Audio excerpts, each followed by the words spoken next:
there, REM-PCs. Welcome to Rules of Cool, where we interview very special guests, creators, gamers, designers, and world builders. I'm your host, Rem, and today we are going to chat with some Earth Dawn friends from FASA, like Morgan Weeks, the current line developer, and Josh Harrison, the former line developer and current writer. So stay tuned because you won't want to miss it. This week's giveaway is a free PDF bundle for the core books for Earth Dawn. That's the Player's Guide, the GM Guide, and Companion. Over 14,000 words, I think I was told before this, so we'll clarify that when we get my guests on screen. But type hashtag REMPC in the chat for your free entry to win. 14,000 seems very low, so we'll talk about that again. But don't forget to that we have new ways to enter our weekly drawing to win our giveaways and interact with the cast and characters in Shadowrun Emerald Glitch right here on Gen Con TV. We all know by now that you can type hashtag REMPC in the chat for a free entry to win. But now you can subscribe to the Gen Con TV channel, which gets you 5 entries to win and 4 edge to give to the player of your choice. But wait, there's more. Channel points can also be used to impact the game. So 500 points gets the player of your choice NERPs, which is 3 extra dice to a roll. 1,000 points gets a point of edge to any player of your choice. And 2,500 points gets 4 edge to the player of your choice. But wait, there's more. Bits can also be used to impact the game and get you those bonus entries for the giveaway. So 100 bits is a NERP for the 3 extra dice to the players of your choice. 200 bits is a point of edge, and 500 bits is 4 points of edge. And for each of those, for every 100 bits you give, you get an extra bonus entry to win the giveaway for the week. So check that out. If you subscribe as well, we do have the 5 entries to win. So bits, subscribe, channel points, you can use them all to impact the game and up your chances. Come play with us, impact the run we're on, and we'll be ruling the streets in no time. Now we have some news in the Realm Alternis world. The relaunch of the Mobius Worlds Publishing Kickstarter, Nocturne by Night, is in its final 4 days, and they are almost funded. So head on over to mobiusworldspublishing.com/kick to get in on the action. There's a bundle of the core rulebook for Prowlers and Paragons, Blood and Justice, which is the setting book for Prowlers and Paragons, and Nocturne by Night, which features a bunch of villains for you to set against your players, or your players can even play the villains. So a lot of fun there. You can check it out again at mobiusworldspublishing.com/kick. And our final announcement, if you love all the Shadowrun content we do, check out our Patreon. We're releasing character sheets from the show, videos of our character creation sessions, even sneak peeks at upcoming Shadowrun audiobooks that we're producing. So head on over to patreon.com/RemAlternis to get in on all the bonus content. Now, time to get right into the conversation for this week. So stay tuned, REMPCs.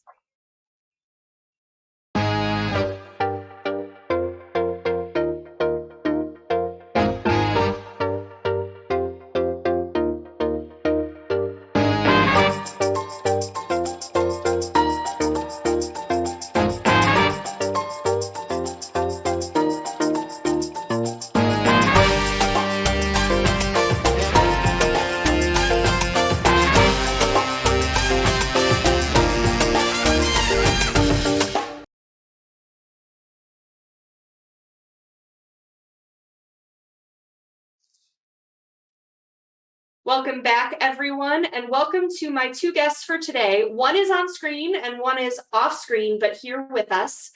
So welcome, Josh, and welcome, Morgan. How are you guys?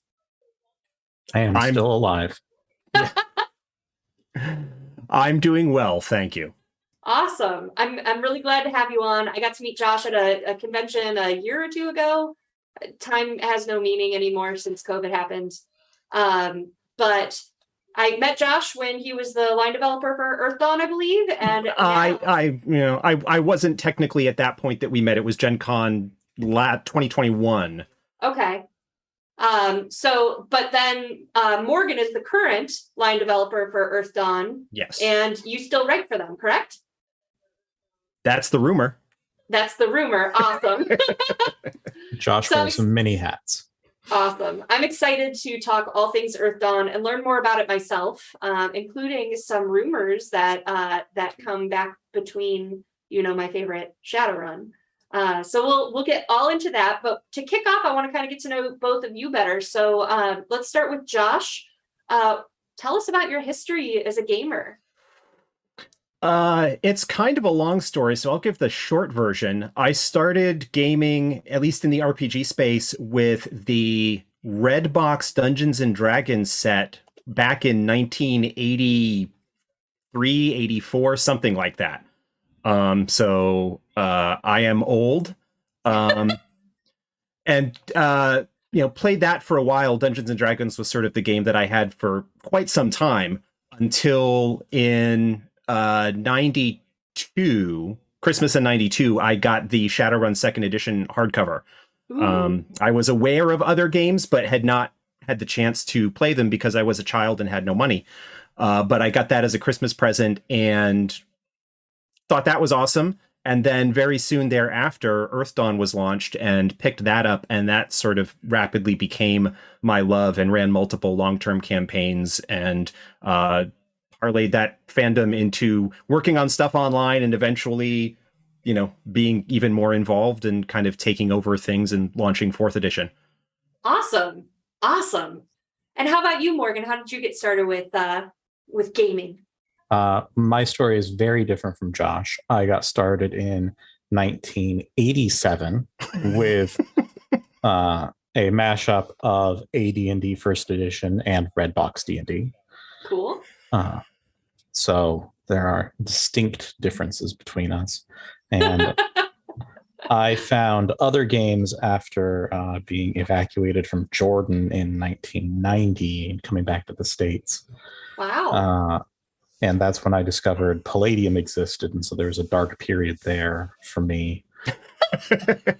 And then I want to say it was 91 or 92, Shadowrun came into my life. And then the summer of 93, Earth Dawn and I met. I like the story as personifying these games as we go. It reminds me of Serenity as a character. Yes. Excellent. So how did you first kind of get a little more detail of how you first discovered Earth Dawn? Like Josh, you said that you were kind of getting into 2nd edition Shadowrun, and how did you stumble upon Earth Dawn? So I got Shadowrun 2nd edition my senior year of high school. Ran that a little bit that spring with a couple of friends and over the summer. Then that fall of 93, had a brief career, had a brief time at college where I was at a tech school. And so this new internet thing was, just kind of coming out and everybody was on it, and got onto a couple of the old Shadowrun news groups, like rec.arts.rpg/Shadowrun or whatever the thing was. It was 25 years ago. And heard in the chatter on that there was this other game that FASA had released at Gen Con that year that had a lot of similar art style, because of course they had all their house artists, Jeff Lobenstein and all the rest of that. And stumbled across the campus bookstore actually had a copy of The Longing Ring, which was the first novel for Earth Dawn. Wow. By Chris Kubasik. And that was what I picked that up. And then went out to a local mall, and in one of the bookstores, they had this cardboard stand up with the core book, and picked that up in hardcover, and, didn't get a chance to run it for a couple of years, but that was where it started. That you kind of, I think, danced on this a little bit, because in 2nd edition was Shadowrun. Did Shadowrun belong to FASA at that point? Yes. Yeah, they both were in-house at FASA. Shadowrun didn't leave FASA until 99, right around the turn of the century, when they shuttered all their in-house development. And that was around what edition did? That would have been third edition, either just after it launched or right around that time frame. I'm a baby Shadowrunner. I got in on 5th. So like, history beyond that point just doesn't exist to me. So sometimes I have to clarify what happened. And how about you, Morgan? How did you fall for Earth Dawn? Well, let's see. In completely different circumstances again, I lived in a farm outside of a college town because I'm younger than Josh. And I encountered the Longing Ring at the campus bookstore, along with a copy of Earth Dawn itself. And the cover drew me in, and I sat on the floor while the college kids milled around me, looking at it, and decided it had to come home with me. And I also picked up the novel. And unlike Josh, I started running it immediately with my middle school friends. I'm pretty sure that Josh and Morgan are just the same person, but Josh is just practicing like ventriloquism as he wears many hats. Yeah, right. we have been seen in the same room together. Don't let the allegedly. Well, until I see it, I have no proof. So at Gen Con 2023. There we go. Gotcha. We'll see. Maybe I'll go to the booth and one of you will have stepped out just in time for my round. One of us will be running a game. Probably. Yeah. Awesome.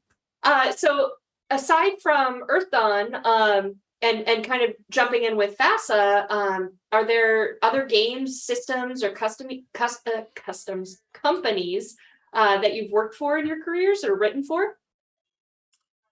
No, I haven't. I did, well, all of my work has been on Earth Dawn. I did a little bit of playtesting and consultation on 2nd edition Earth Dawn from Living Room Games. I was an editor and writer for Classic Edition put out by Red Brick. Did a very little bit of editing on 3rd edition, but that was when my family was kind of just starting up and had to step away. So yes, other companies, but it's all been under the Earth Dawn banner. Fair. And how about you, Morgan? Yeah, I wrote for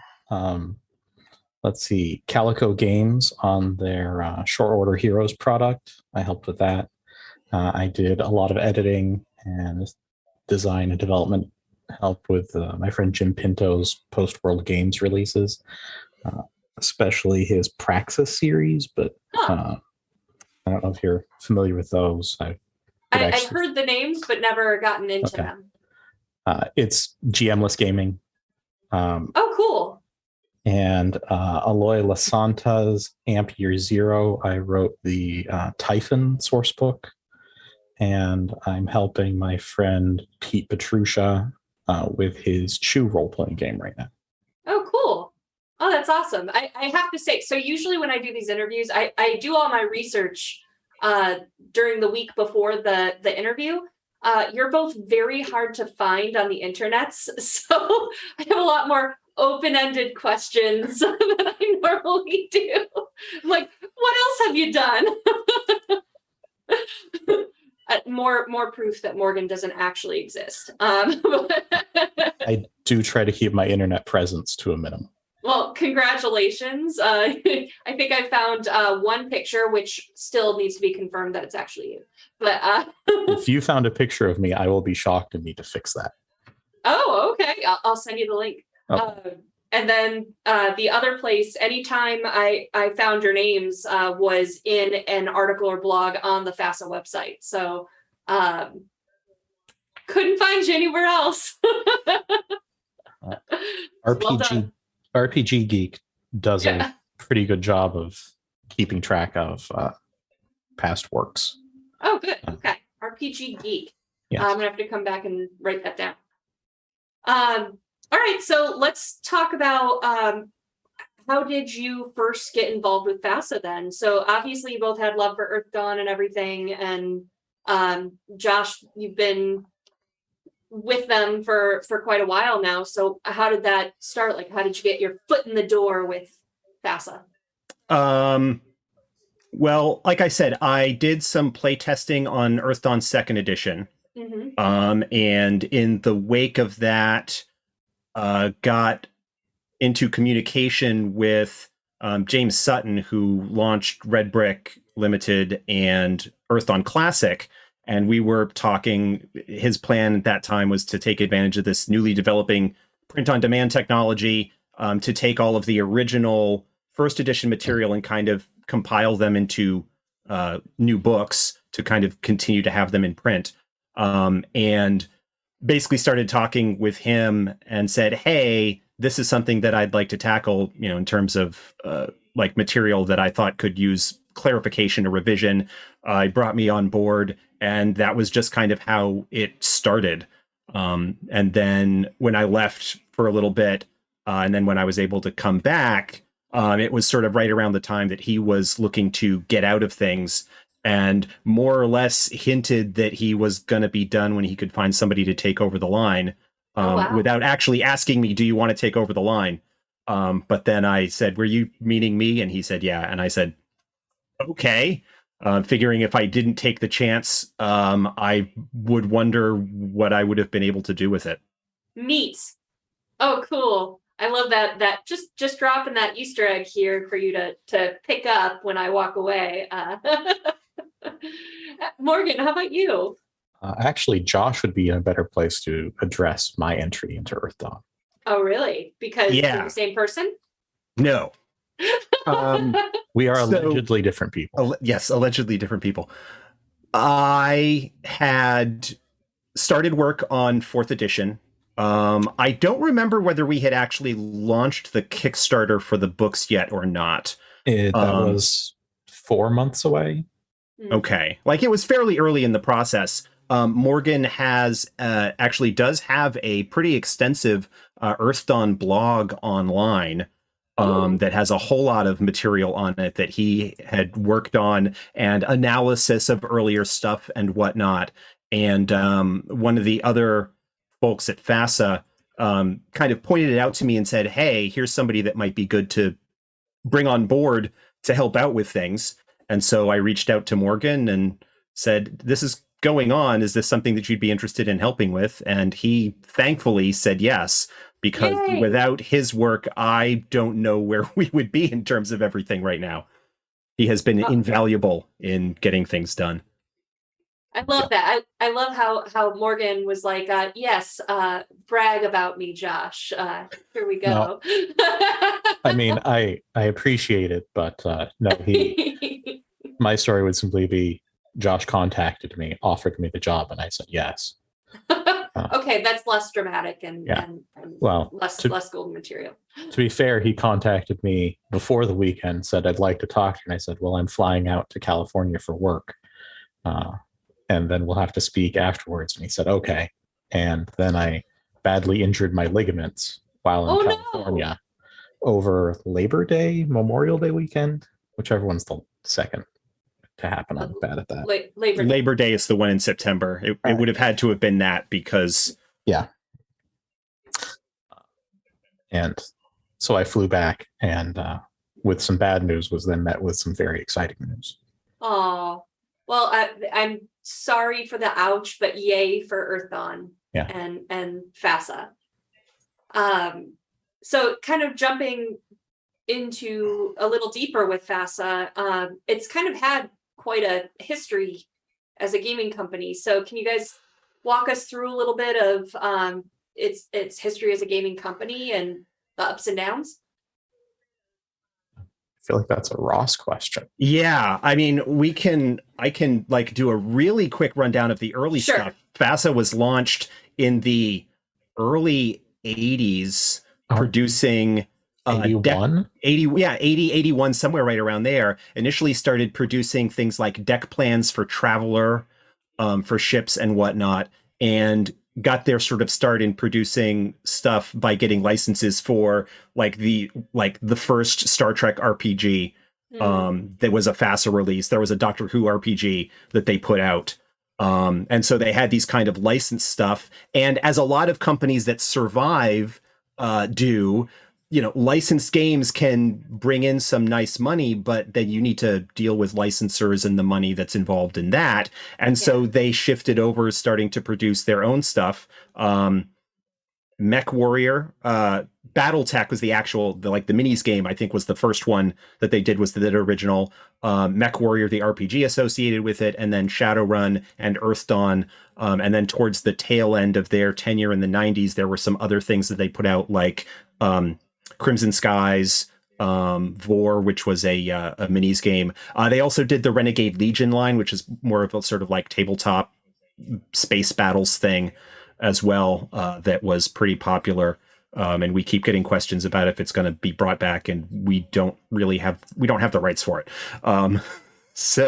But that's sort of the story. And then in the late 90s, the sort of original folks saw the writing on the wall and what was going on in the industry at that time, and decided, we're gonna like get out of actively producing stuff, spun off properties to various places, and just kind of continued to exist as a holding company for the stuff that didn't end up in other places. And so licensed out Earth Dawn to Living Room Games and Red Brick and whatnot.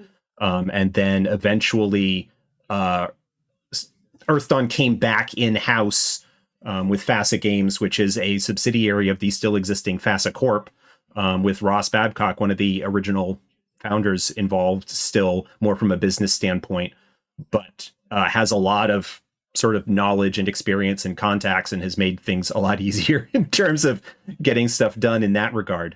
Good. But yeah, the rumor, like, a lot of people think that FASA died, and it didn't. It went into hibernation, in a sense. The rumors of its demise have been exaggerated. I like that description. Okay, so that kind of makes sense with kind of putting, I guess, the rumors or the gossip of what you hear at cons and stuff into context for what was going on in the industry at that time. So cool. Enough about FASA. I want to talk about Earth Dawn. So That's why we're here. Yeah. So what is, well, actually, where, because we talked a little bit about, like, Josh, where you were line developer and then you started kind of stepping back and writing and editing and wearing all these different hats. What is the timeline for the devs for Earth Dawn, and where you both fit into that? So if we're going to talk about 4th edition, I was line developer officially from when it was announced in 2012. God, I don't remember the year now. It was, so we started work on it in 2012. The Kickstarter was announced in 2013. Yes. So I took over when we announced 4th edition in 2012, was officially line developer for 3 years, or thereabouts. And we then sort of actually shifted to, rather than having a single line developer, having a sort of development team. Okay. So, you know, we were all sort of equal levels at that point. There was not a single, we had a project manager that was sort of in charge of things, but in terms of the creative team, we were all just a development group together. You're all Spartacus. Yeah.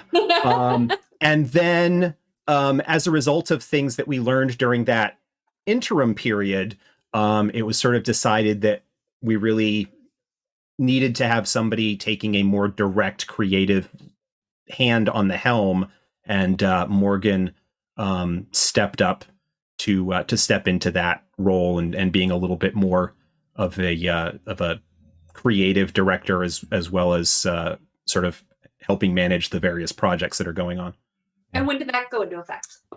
So that happened at the end of 2021, and was announced at the beginning of Q2. Did it get announced at Freedonia Con? Yeah. Okay, so it's fairly recent. So congratulations, Morgan. Thank you. And Awesome. You have my pity. Yeah, it's a complicated job. Fair enough. Yeah, I can't imagine how many plates you're constantly spinning on very fragile sticks. It is a job and a labor of love, but as is, gaming as an industry in general, I'm noticing more and more. True. Yes. Yeah. We're here because we love it very, very dearly. The Uh, best way to make a small fortune in gaming is to start with a large fortune. oh gosh, yeah, wouldn't that be nice? So now diving into Earth Dawn, I because it's been around for so long. 30 years as of next summer. Yeah. Really? Oh wow. I was thinking like closer to like 20 or 25, but that's darn. Yeah. So tell us, just go to the basics. I know it's hard to zoom that far out, but for our viewers that have never heard of Earth Dawn before, what is an Earth Dawn? And tell us about the system and the lore. Josh, would you like to do this? Oh, I was going to say, I feel like I've been dominating the conversation here. All right. Earth Dawn is a hopeful post-apocalyptic high fantasy role-playing game. It developed in the early 90s. It was kind of a response in a way to second edition Dungeons and Dragons, in that it takes a lot of those classic fantasy adventuring tropes and builds a world around them to have them make sense, and like why certain things exist and why they are the way they are. So it is kind of one of the earlier games in that world building heavy, story heavy 90s era of things. And so but it is also, as we'll probably get into more detail a little bit later, originally conceived of as the previous high magic cycle for Shadowrun. And so in the original books, there were characters that would show up in both settings and whatnot, kind of providing a little bit of, insight into what might have gone in the past to inform the relationships between these characters in the Sixth World and whatnot. Interesting. So yeah, there's a lot of that. And that was part of the reason why the people who are like really into like Earth Dawn and Shadowrun as a combined setting are into it, because of those Easter eggs and lore drops that are found in places, especially throughout the second edition books, where everybody was kind of in the same office, the developers, working together. It was easy for them to go down the hall and like collaborate and figure out what was going on and stuff like that. Cool. Oh, that's really neat. So, and I believe some of the writers, like I know it's unofficial now, and that was kind of one of the questions, the rumors of the connectivity between Shadowrun and Earth Dawn. But I know like Russell Zimmerman still, when he has the opportunity, might like just plop in another little Easter egg here and there. So it's cool that those like even distantly might still have that shadow of connection that we just don't talk about anymore because they're separate licenses. Right. Neat. Okay. Anything to add, Morgan? Not particularly. I guess I would describe it as a post-apocalyptic game. Yeah. But that's what does that mean? The apocalypse happened. It's been 100 years since then, and society as a whole has largely been rebuilt. But there are still the remnants of the previous world loom large in the setting. What was lost and what can be regained and what you rebuild is still a big has its place. But so that it isn't what most people would think of when they think of fantasy Fallout, in that it is just wastelands and no society, whereas city-states and kingdoms still very much exist. Okay, what was the apocalyptic event? That would be the Scourge, which is a magical event at the highest point of magic during the cycle. The whatever place the horrors come from, which are you could liken them to demons, but without the biblical intent. They're more like elder gods from H.P. Lovecraft's writing without the problematic nature. Okay. So they can exist and come to our reality, and they care deeply about you and what you're afraid of and what makes you hurt, and feed off of that pain and suffering. And they spent 400 years in our world, ravaging it and tormenting people. And during this time, people hid within magical citadels and cares, which are cities and underground shelters constructed to last for generations and hide in. Not all of them made it. Many were breached, and so not everyone made it out the other side to this very changed world when they opened their doors, as the scourge, as it was called, very nearly ended according to their clocks. So some still hide in their shelters, afraid the scourge hasn't ended for some reason, as magic was dropping during this time, but paused right before the scourge was supposed to end for some unknown reason. Cool. So I love that idea of, people still, your story starts as you emerge and from these shelters and how much the world has changed. That's a really cool concept. So how does the lore, or how does the system work? Since we've talked about the lore for Earth Dawn and what kind of sets it apart. Earth Dawn is one of the earliest examples of a step die system. You see it a lot more these days with like the Cortex games and stuff like that, where you have the dice sort of increasing in size as your character gains more skill. The system was originally developed by Greg Gordon, who has some really wonderful credits. He developed the original DC Heroes game. He did some work on the original Torg. He's just got a bunch of really cool design credits on his resume. But it's a system where it still is very clearly in some ways like inspired by or modeled after D&D in terms of like you have character attributes like strength, dexterity, and whatnot. But rather than being a sort of fully class-based system, there is, again, playing on the idea of we're building a world where these things make sense. A character's class, which in Earth Dawn is called a discipline, is a more than just a simple profession. It is a mystical path through which a character unlocks magical abilities that are related to the type of philosophy that they're following. So a warrior is more than somebody who simply, fights with a sword. They have magical abilities that allow them to, move with the speed of a tiger, or, toughen their skin, taking on some aspects of like wood in order to be able to suffer more damage. And so everybody in the game has magical abilities that kind of play into their archetype. And so those abilities, which are called talents, you basically take your attribute rank and your talent rank and you add them together, and that tells you what step you are rolling and the dice, therefore, that you roll for the test. And one of the awesome aspects is that the dice are open-ended. So anytime you roll the maximum value on a die, it explodes. And so you can conceivably, if you're rolling really well, have results that are well beyond the limits of mortal man. It doesn't happen often, but it happens often enough that it's great. Neat. Oh, that's super cool. I love exploding dice.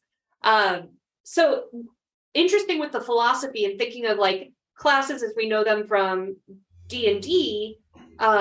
Like, okay, you might change your profession or take on multiple interests and like take a level of rogue, take a level of paladin, or whatever you want to do with that. That was a weird combination, but it came into my mind. But so for this, can your philosophy change based on events where it's like, maybe you're really following this warrior's way, and then something happens in your life that kind of shakes that, and now you don't want to fight, kind of thing? Is that something that's buildable within the game? Morgan? Yes. So there is a mechanic that's best handled really as a role-playing tool called a talent crisis, where if there's a disconnect between you and how you perceive your discipline or how you're acting and behaving, your discipline, your magic falters, and you lose access to it, or it becomes more difficult, and you get penalties to that. And so you need to reconcile and find some way to either abandon this or make it work again. Alternatively, if you want to, as a player character, so within the setting, characters who follow multiple disciplines, adepts, as the people use magic are called, are extremely rare. But player characters are always the exception, so following multiple disciplines is fairly common for them. But since you have these two different perspectives on what you want to be, to follow Josh's example of a warrior who tends to be almost typically, and this is not all of them, but typically they're portrayed as being almost monastic and viewing combat as the last resort. If you want to combine that with, say, a scout who is about blending in with the environment and exploring new places and finding new things, you would have to find a way to personally make those two worldviews mesh for you. Okay. And some disciplines may work together well, and others you might have a difficulty with that. So, for example, a sword master who's more like a swashbuckler and wants to stand out. All eyes on me, I'm the center of attention, and trouble follows me everywhere. Being combined with a scout who's about blending in and not standing out, being one with their environment, those two different perspectives are, I'm not saying it's impossible, but you'll have to find and work hard to find the perspective that meshes both of them for you. So it's not just a collection of abilities you want, and this isn't to denigrate D&D. D&D is its own thing and a fantastic gateway for so many people. This is just to simply say, here is a different way of looking at these things and how they exist within the setting, and how that philosophy is very important to making your character unique and how they explore what it means to do what you do. Yeah, I like how you explained like that difficulty and that combativeness, because that's where the system meets the role play, right? Like that may be a hard thing to blend, but that's something, we all struggle with. Like, how do I be a good person and be generous, but also I wants it, like, kind of thing. Like we struggle with things, those kinds of conflicts all the time. So addressing them in game based on these choices are really neat. And I think you kind of answered this already, but I'm going to ask it anyway. What are, like, being high fantasy, what are some of your favorite things about Earth Dawn that make this game special, as opposed to like, why not play D&D? Why not play Lord of the Rings, the RPG? Like the typical high fantasy that you think of, what makes this special and different? How much time do we have? Yeah. Another 15 minutes. Okay, we'll try and make it quick. For me, I think it's the universal access to magic. So the classic issue of quadratic linear fighter and quadratic wizard doesn't exist. How magic is handled is everyone has their specialty and their niche, and while everyone can participate in some activities, just being able to cast spells doesn't mean you automatically win at all the activities. It just means you're good at these specific things. Okay. I love how magic items work in Earth Dawn. It's so awesome that it has been adapted into other games since then. There's a lot of Earth Dawn DNA that you can find in the sort of early 21st century games, because, as is the case, those of us who are really into it read everything and steal shamelessly with attribution when asked. But the idea is that you don't just have a +1 sword. Like, you don't just find a magic sword and pick it up and immediately start wielding it. You find Purifier, who is a sword that was commissioned by the King of the Dwarves several hundred years ago as a weapon dedicated to fighting the horrors. And in order to even use its most basic power levels, you need to actually learn that it is Purifier. And then as you continue with the item in question, in order to gain more power and unlock more abilities, you need to learn more about the item's history and who forged it and why was it made and where was it last used, who was the adept that did it. And sometimes you need to perform deeds yourself in order to empower those abilities. And so it really ties into the theme of the game of exploring the past and finding out what has gone before and may have been forgotten, in order to sort of enhance your own abilities and build your own legend. Neat. That's very Avatar: The Last Airbender. You need to understand like your history in order to unlock the next power level. I love that. That's so you can keep maybe to a point, but you can keep kind of not only leveling up your character, but leveling up your weaponry based on what you discover. Yeah. Rather Neat. than having the sort of stereotypical like golf bag full of swords, you have, a smaller number perhaps, but the items have personality and history, and you can build entire campaigns or story arcs around the quest to find a the piece of knowledge that you need in order to unlock the next level of power for your whatever. Neat. Oh, that's super neat. So like every city you go to, you're going to be like, anybody know anything about Purifier? I got a sword. Everyone come look at it. That's really cool. I like the history and adding more of that role play ability and lore to the setting as well. That's really neat. So let's take a pause here, because I'm going to let you talk, Josh, better than I did at the beginning of the show about our giveaway. Because we're talking about all this lore. If you want to know more, I'm looking at this camera now. If you want to know more about Earth Dawn, these guys are giving away an awesome item today on the show. If you type in #RemPC in the chat, you get a free entry to win 100 bits. Every 100 bits gets you an extra entry to win, and a subscribe gets you 7 entries. And tell us about this bundle, Josh. So this bundle is a PDF bundle of the Player's Guide, Game Master's Guide, and Companion for Earth Dawn. It is a total of over 1,400 pages of material. I said words. Yeah, and contains everything, like even just the Player's and GM's Guide alone give you enough to play the game for quite a while. For years. The companion expands the upper limit of power that's available and has a lot more higher powered enemies and some more advanced rules and stuff like that. But those 3 books together have a lot of sort of basic overview information of the default setting of Earth Dawn, which is Barsave, which is a really wonderful and well fleshed out fantasy setting that has just so much wonderful stuff about it. But those 3 books will get you and your group adventuring in Earth Dawn very easily with lots of material to draw from. That's so cool. Thank you. I'll be typing in #RemPC when I'm back at my desk here tonight, because this is a ton of content and it's really cool. And the more I hear about the world, the more excited I get for it, because I am a story-driven person and an RP-driven person more than a rules crunch person. Now, I will be honest, there is quite a bit of crunch in Earth Dawn if you want it. If you want it. Okay. So it's choose your own adventure, I guess. Choose your own philosophy, just like your characters. It is on the crunchier end of things, but there's a lot of stuff that you can not bring in to kind of keep down the limit of how complex things are. But there are lots of tools and widgets and add-ons that are included in the various rule books that can really allow you to spread out this massive constellation of stuff.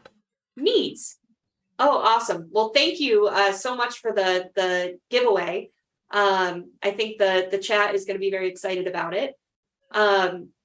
So we talked about kind of that official overlap with Shadowrun, and we kind of debunked that a little bit. So I want to hear more about what supplements are available for Earth Dawn. Is it just the companion, or is there more? Oh no, Morgan.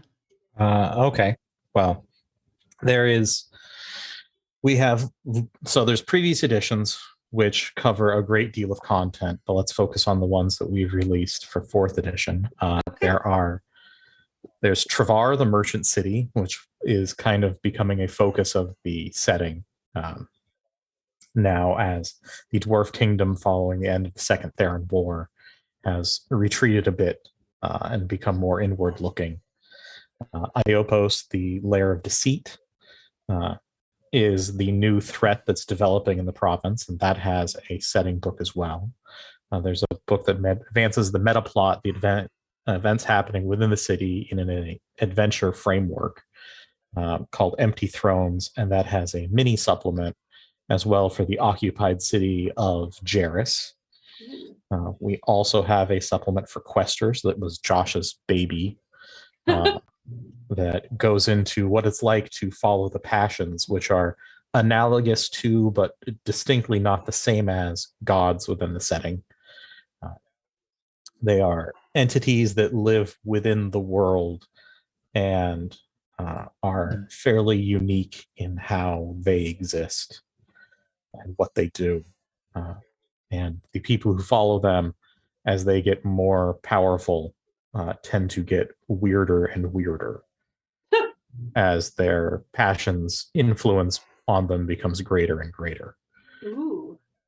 There's also the Adept's Journey Mystic Paths, which brings organizations and groups player characters can join, and that grants them access to new abilities, and also purpose within the setting.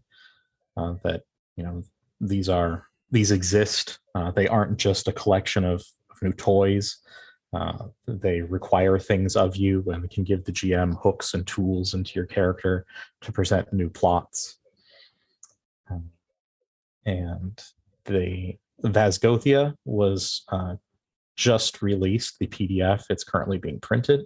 Ooh. And that introduces a new province to the west of Barsave, which is the default province, where there is different kinds of problems afoot, and has a big conflict between the locals and the Therans, who are kind of the evil empire of the setting, though it's more complicated than that, and their conflict is also more complicated, with many innocent people stuck in the middle. Ooh. And that is a very weird province that has its own things going on. We just funded the Grand Bazaar, which is as exactly as it sounds, it is a Grand Bazaar located at the entrance to the dwarf kingdom of Thrall. So it is inside of a mountain. And it is the largest marketplace within Barsave, and a location to find many strange and wonderful things. There's the Legends of Barsave series, which is a set of interconnected adventures. We're currently up to number 9, and there will be 16 total. The first 8 are collected in Volume 1, Haven. And so that has 8 adventures, and that is set in Parlength, which is this the old capital of the province that went to a different dimension to keep it to be safe during the Scourge, but the horrors had already it was already infiltrated, and so it became the site of many of the worst atrocities anyone could possibly imagine and beyond. And the novel The Longing Ring focuses on the journey of adepts to actually bring it back into the province. So there's a tie-in there. So there's no shortage on supplements and stories. And a lot of the older material, the stuff published under first edition back in the 90s and whatnot, a lot of that setting material, while it is older in the sense of the campaign, the setting timeline, we have done a lot because of how much we love it to make sure that that older material is still mostly valid. And a lot of it is sort of mostly rules agnostic, in the sense that you can run a game using the 4th edition rule set, which is similar to first, but has been improved over the years, or changed depending on how much of a grognard you are. But that a lot of that material is still good, and you can, if you want, run games in the earlier days of the setting in a similar way that you could, run a game in 2050 in Shadowrun, if you wanted to, as opposed to whatever the current year is. That's really neat. I was thinking, as like you're listing off all of these supplements and all these stories and avenues to take. It's a reminder again of how, yes, gaming is a passion that you get into the industry because you love it. But like, also, your jobs are really cool, right? Like, it's not fun doing the retail and the sales side of things and stuff like that, but you get to create all these stories and all of these places and just, play in SpongeBob's Rainbow Imagination arc there. And that's really cool that you get to, like, that's your daily job, you know? So beautiful storytelling, and I'm really excited to get into it. I love high fantasy. I actually love fantasy more than sci-fi. I thought Shadowrun was stupid when I heard about it. So, because I'm such a fantasy preferred, I don't know if I just use English, but we are getting close to the end here. So I want to give you guys both a chance to talk about where can people follow you to learn more about you, about FASA, about what's coming next with Earth Dawn. Where do people go? Best place to start would be at the official FASA Games Discord.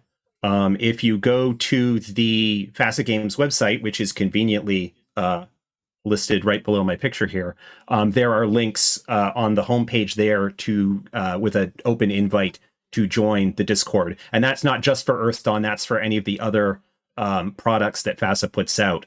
There's 1879, which is sort of a Victorian steampunk fantasy game. Demon World, which is a minis game. There's Aether Stream, which is a new tabletop like Starship Battles game that's been done. So we've got a bunch of stuff that's out there. So that's a good place to start. I am on Twitter at Lore Merchant is my handle. I am also the co-host of the Earth Dawn Survival Guide podcast, which is coming up on actually might have just had its 3rd anniversary this month. But just almost 150 episodes where I and my co-host Dan, who has done a little bit of writing for us, basically talk about all things Earth Dawn. Going through the various things, breaking down the disciplines in depth, talking about mechanics and lore, going into older material and current stuff. And you can find it wherever you can find podcasts. Just type in Earth Dawn Survival Guide or even just Earth Dawn, and it should pop up as one of the top hits. Awesome. Morgan, how about you? I am on Twitter at Earth Dawn Panda, but I mostly use that just to post links to my blog, which is Panda Gaming Grove. And it may have started with the best of intentions of being many different things, but it is almost entirely just an Earth Dawn blog at this point. Awesome. I mean, I'm not going to complain about that.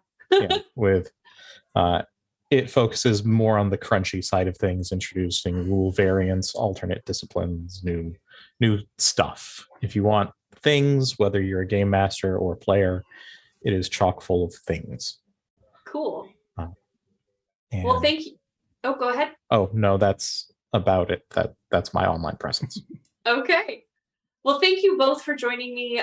Really appreciate all you do and clearly your passion and energy for Earth Dawn. We will be having more FASA folks join our show here for Rules of Cool to talk about the other games that FASA provides. So we will have more coming soon. But in the meantime, don't go anywhere because we've got Shadowrun Emerald Glitch coming up next and a little more info for you. So don't go away. Thank you so much. Thank you.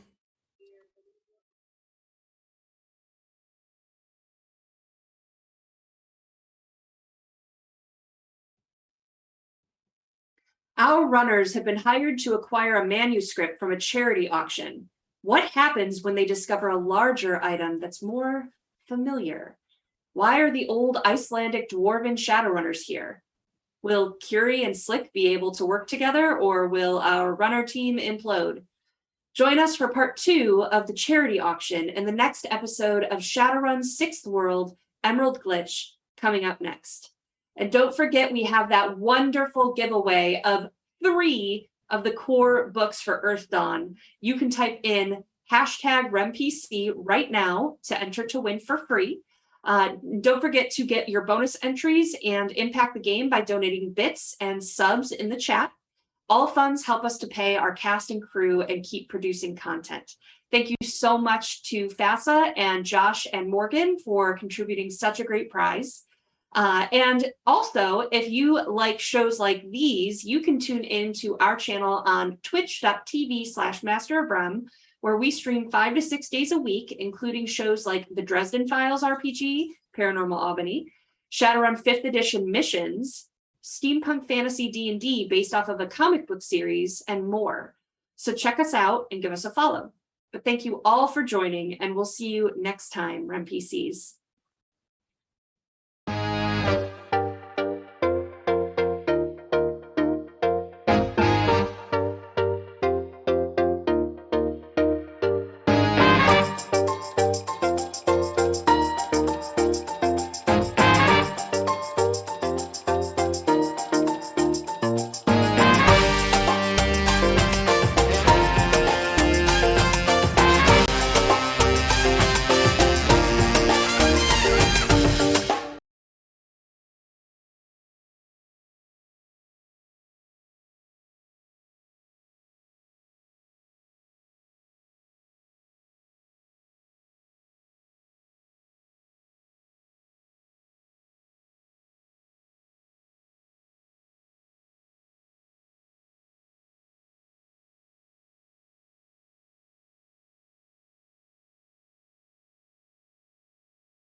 Welcome to the 6th world, Shadowrun. Edge Zone.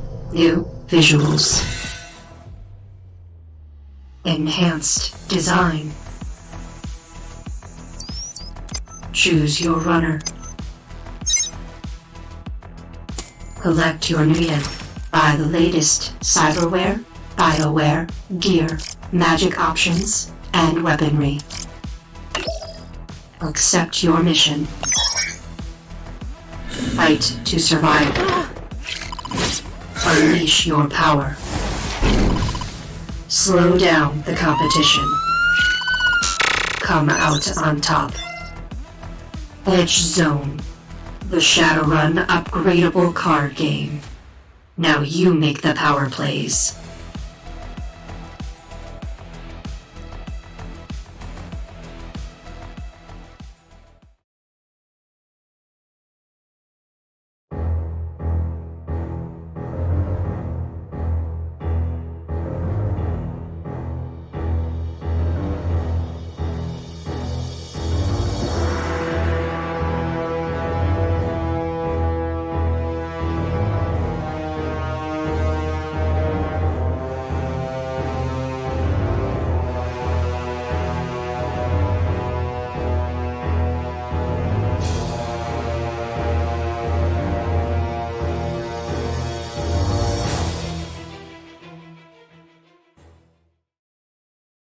Play with us now, which is so exciting.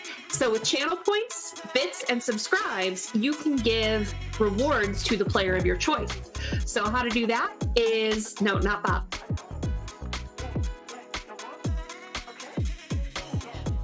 Channel points, I believe it is 500 points, gets you NERPs, which is +3 to any dice roll to the player of your choice.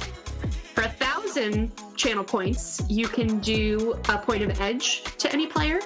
And for 2,500 channel points, you can do 4 edge to the player of your choice. Now for bits, for 100 bits, that's $1. You can do the NERPs. For 200 bits, that's $2. You can do the point of edge. Or for 500 bits, that's $5. Get 4 edge to give to the player of your choice. And finally, again, the subs, if you subscribe, you can give 4 edge to any player.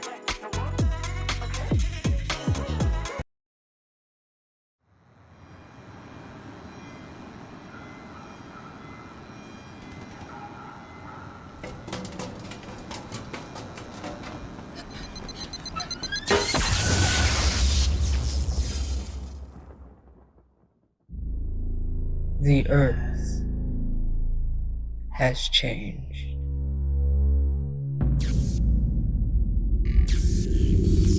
All that once was is no more.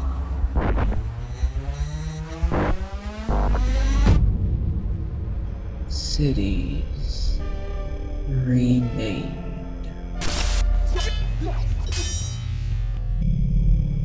Power reshaped. Races reborn.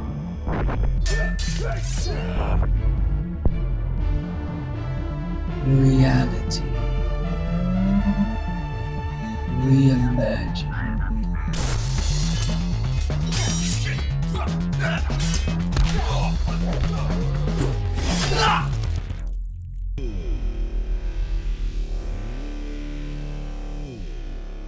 Violence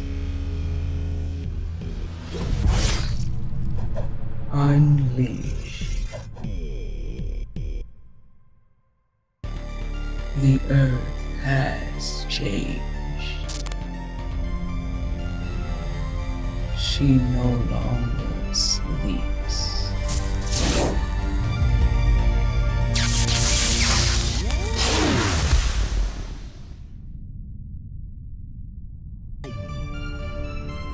She has awakened.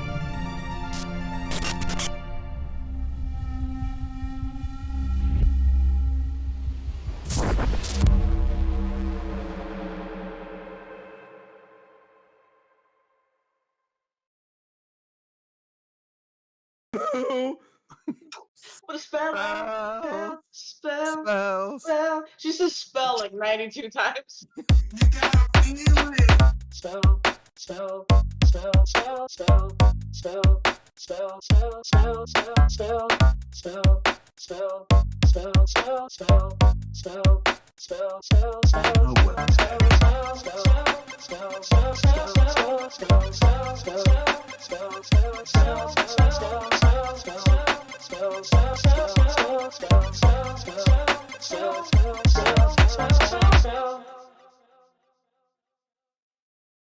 Ready to level up your cosplay game? Check out the Geek Forge on Etsy.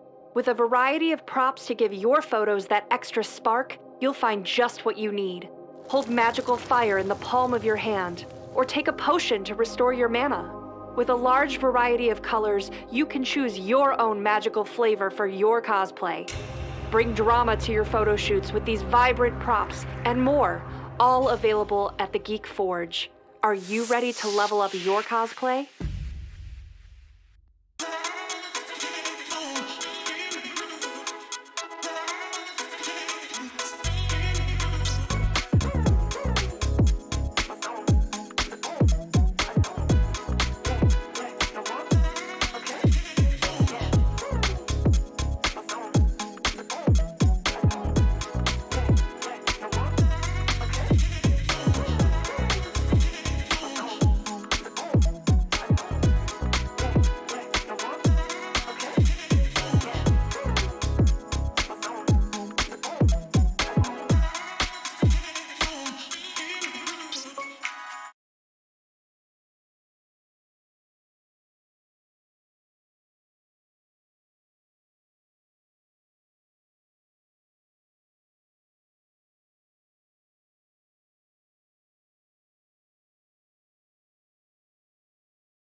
Hey there, NPCs. Welcome to our actual play of Shadowrun 6th World Emerald Glitch.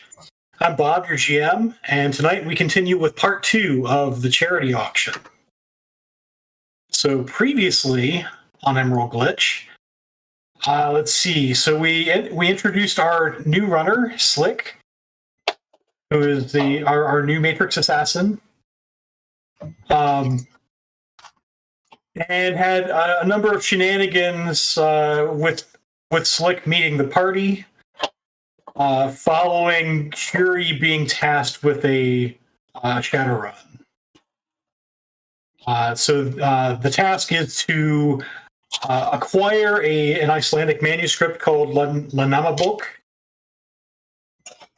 from an auction. You were given money to potentially bid on that manuscript. Or if you acquired it through some other means, you're allowed to keep that money for yourselves. I like that plan. Yes, everybody likes the more money for me plan. I like money. So there was a pre-meeting meeting at Pete's Donut Factory, and then a meeting at Areola 51 in the underground. And you have either just finished up that meeting or you're still sitting at the table. And right now it's we'll say it's 2100 on Monday. The auction is on Wednesday evening. I think when we talked at the end of last episode too, we were pretty much at a place where it was like we had a bunch of questions for Slick to go digging for in the Matrix. So I'd probably be sitting there waiting for some of those answers. Yeah. So in fact, that's a nice cue for us to test out the new feature that Chuz has put into the Shadowrun 6 sheet in Roll 20, and that is the capability for rolling extended tasks. So if you go to your character sheet, Slick, I'm going to pull up a different character sheet so I'm not interfering. I need you to add, this will be an electronics plus intuition test. I just need you to keep in mind the number of dice. So what's your electronics skill? My electronic skill is 5. Okay. And your intuition? My intuition is 6. Okay, 11. so 11. All right, so all the way up on the upper left, next to the D6 icon, there is a cycle icon. That's what you click for extended test. Wait, hold on. Let me see. Where is this at now? At the very top left, right under your character name. Oh, okay. I see it. There we go. Yeah, so there's a little cycle icon in purple. Yep. Extended test reason. And that you can type something in. You might type matrix search or finding out about this person, finding out stuff about Curie. Can I put flexing in the Matrix? You can absolutely put flexing in the Matrix. All right. That is your text box to type. All right. Dice pool is 11. Yep. And it should roll the first roll for you when you click submit. Boom. So you can see there flexing in the Matrix. You have 5 hits. All right. So I'm guessing I'm going to do the next roll. So first I'll ask you what you're looking for first. Okay. I know there was something I was asked if I could find. I think the thing that I'm trying to find is the guest list. Okay. I want the most updated and current guest list to just stunt on my haters. So that's the first thing that I went to look for. Okay. So this will take you a little more searching. So this is why we made an extended test. Yep. So this is the first roll on that test. And each time you roll, it's 10 minutes. Okay. So what I ask you to do is hit the next roll button in chat. Okay. And I'm assuming that like I'm in my van in the parking lot of this club. Did they come with me? Like, are y'all like standing outside of my van? Because that's creepy. Nah, I got in. That's right, you did. Dude's got snacks inside. So Mr. Bell is we'll say Mr. Bell got in the van. Roland is not here this week, so he's so Mr. Bell is used as needed. Just as quiet as always. Yes. With that plastic smile. Don't love it. He's even creepier because he's not actually saying anything. All right, so here's the next roll. So what it's done now is on the second test. So this is what you're doing is accumulating hits. So the mechanic is as you sort of spend time searching, each roll you're taking a 1 die penalty. That's cumulative. So eventually you're going to run out of dice. But you're accumulating hits as you go along. If you ever glitch or critically glitch, there's a problem. But we probably won't get that far in this roll. And it tells you in the chat window how many intervals you've done. So that tells me how much time you've spent so far, and that's 20 minutes. And it tells me the total number of hits that you've rolled. All right. Oh, okay. I get it. That's cool. So I guess I'll do another one. 30 minutes, y'all. Yeah, so I'll ask you to go ahead and hit the next roll button again. All right. And when you do that, you'll see that the dice pool is decreased to 9. Okay. I'm getting fewer hits. Slick is gonna say, I feel like you guys are looking at me. Don't look at me while I do this. It makes so that's kind of what's happening. Is you've got a group of 4 other people who are just sort of staring at you while you do a search in the Matrix, unless there's stuff that they're doing. So I think for now, probably Curie, I imagine, is reading her book. Yes, while being, I think, the only one still in that room inside the club. So you did not get in the van. Okay. Absolutely not. I don't get in vans with strangers. Okay. I'm not a stranger. I'm Slick. Okay. All right. So that will complete this extended test. And what you find is there are... what you're able to find are 4 names who have registered so far. And you know what? I'll just show these to you because you've done a deep enough matrix search. So here is the first person. If I can show her too. So there's the first person, a Lily Fedros. Who is one of the deputy ambassador for Tirtangir. Ooh. Tirtangir is the Elven nation in what used to be Oregon. Just gonna put that down. All right. Yeah, there's a whole bunch of geopolitics that have changed in the Sixth World, largely in response to the return of magic. Among other things. But one of those is that the Seattle Metroplex is sort of on its own out on the West Coast. South of that is Oregon. What used to be Oregon is now Tirtangir. It's a nation ruled by elves. And then surrounding that region to the east are the Native American nations. So that is the first person on the list. The second person on the list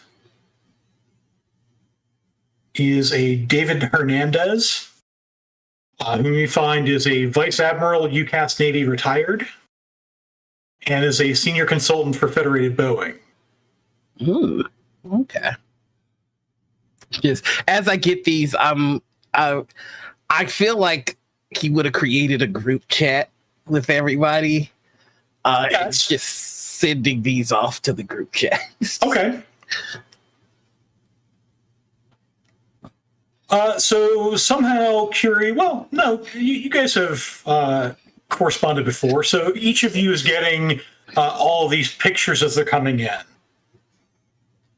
The third person is a Charles Fortham, who is an attorney and partner at Byron Richardson and Fortham. He seems fun. And the fifth person is a Janet Rhaegar, who is a corporate security consultant. And when the message gets across to the rest of you, this is a person you recognize.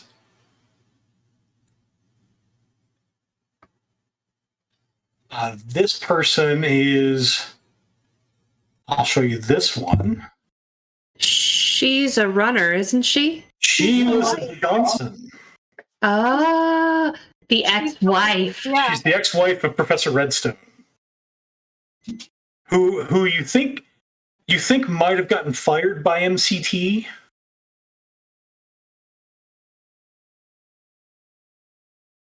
Huh.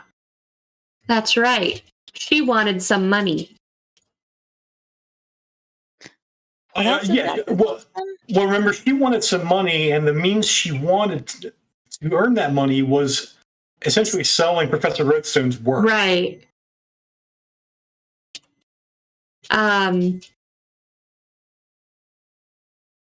He was the one who hired that group of Shadowrunners to try to extract him.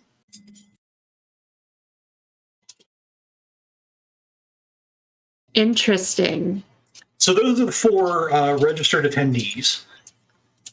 All right, I know what else I would like to try if I could. Okay. I know that another part of the mission was to see if there's anyone that had any particular interest in the what was it? If they had any particular interest, not in my eye picture that I really want, but it was the other thing. The book. So there's the book, the Lanama book. Which is, that's why you're hired, not only to bid on the item, but to find out who else is interested in the item. So is there any way I can pull up their search history to see if they're doing any sort of research on this book? That you'd have to track down their icons and hack their systems. It's a little more in depth. Gotcha. Okay. Well, I will shoot everybody a message. First off, the message is going to say, not bad for 30 minutes. I was just messing around. Lol. That was nothing. Second off, if we want more information on them, I got to get more up close and personal, which would be NBD. I could do it real easy. Lol. That sounds really good if you could do it easy. Smiley face. Do it. My then ... do it ? Might need help. Shrug emoji. I don't like getting up close and personal with people. Thumbs up. I just Violet. Period.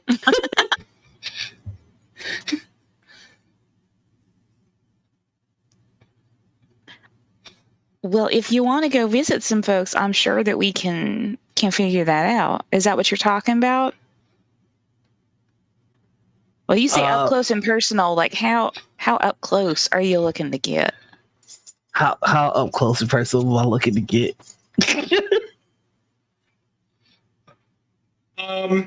How much in their business do I gotta get in? If you're wanting like search history, you're gonna have to get pretty close, because you're gonna have to essentially be able to see their icon. Pretty close. Gotta see their icon.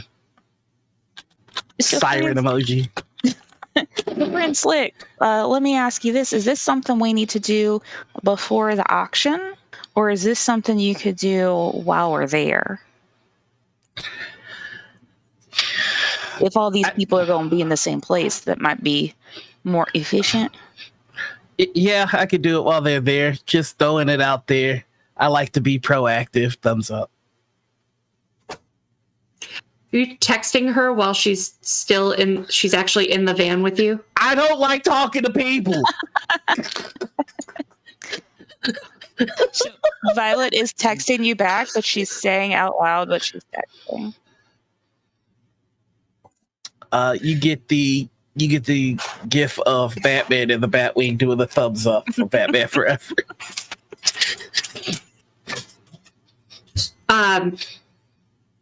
So we have this list of people. In order to dig deeper into them, Slick has to get closer. I'm concerned about the Redstone X. Redstone. So I'm curious, if not the manuscript, what else is there that she might be after, because she could be problematic. So I'm going to text Slick and say, what are the other items at the auction?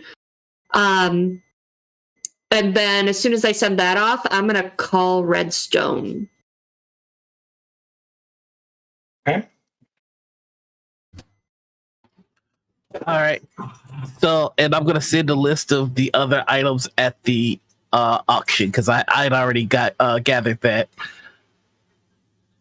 There's the alabaster statue. Mm-hmm. Oh, that's right. The Vito, which is the picture of the eye, which I quite fancy. Yep. So here's the picture of the eye, and it is a miniature painting. So it's like maybe a few centimeters on the side. It is a miniature painting. It'd go perfect in the van. Like right there. The alabaster statue is somewhat larger in that it is roughly midway between orc and troll size.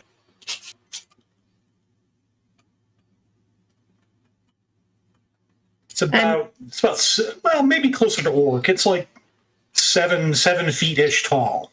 Unknown origin and provenance. That's right. And it's the most expensive item of the three.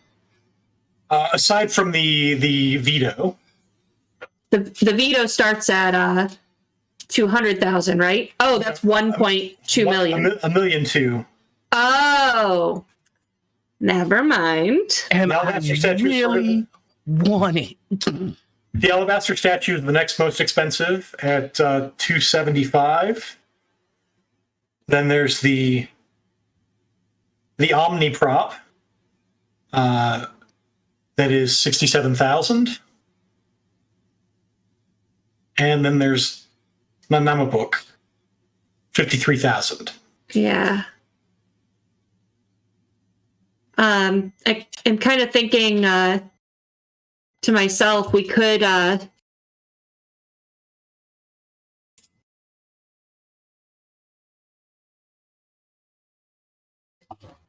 just I'll send to the group text as an idea. Not saying we have to do it, but we could.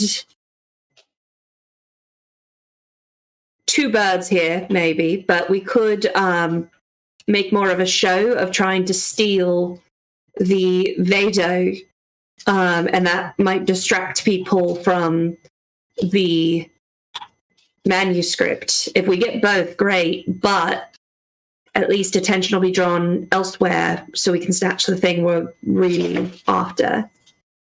Possibility. So in addition to those 4 items, there are maybe a dozen other items that are, I mean, they're all sort of regular sized paintings that you don't see anything particularly special about them, except they're expensive. Mm.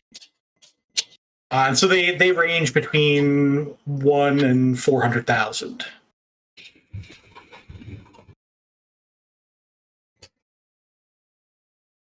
So do we want to actually go to this auction, or do we want to just steal it?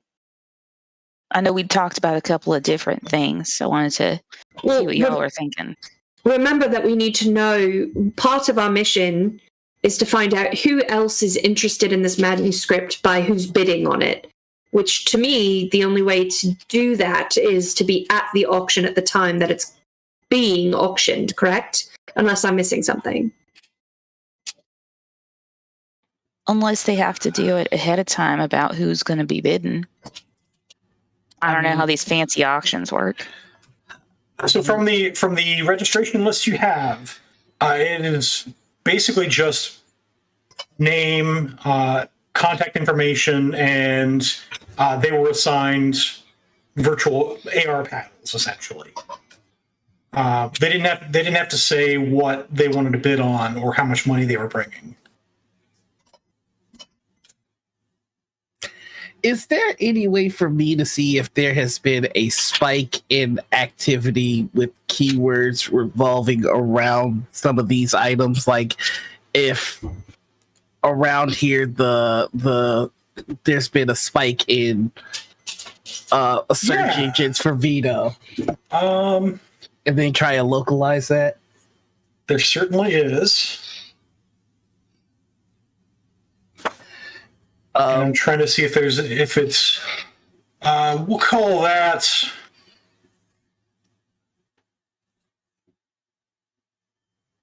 a matrix perception test. Ooh, okay. Matrix. So under skills, it's electronics plus intuition. Gotcha.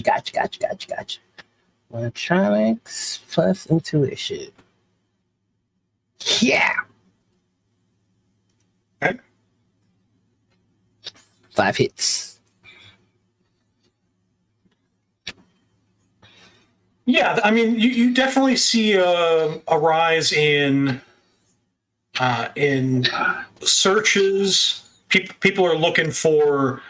It's like, I mean, you got the description and a picture of each item. You basically downloaded the auction brochure from the museum host.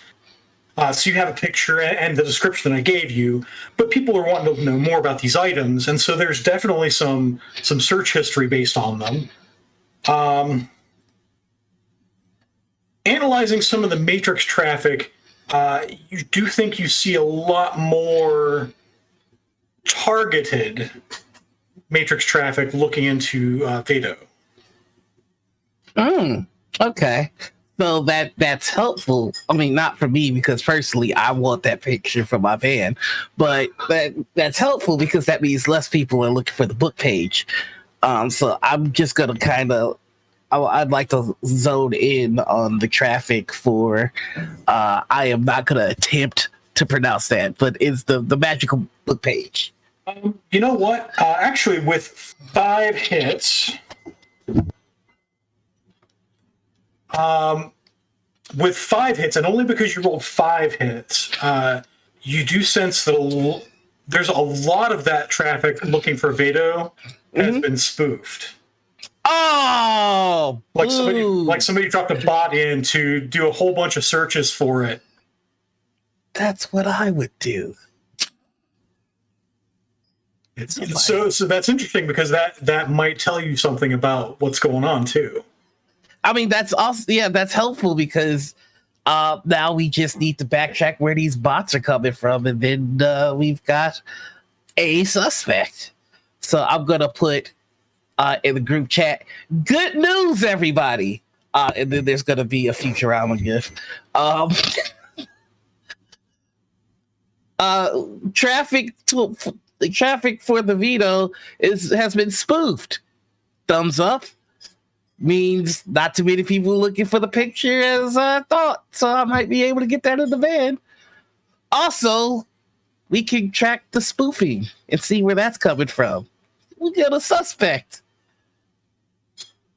Well, if the spoofing is on an artifact we quote unquote aren't interested in, does that help us? Yeah. It means that somebody already thought of the plan that you thought of focusing on our attention on an artifact that we don't really want. I mean, well, you guys don't really want. I cannot stress enough. I want that picture for my van. I see. If you can track them, let us know.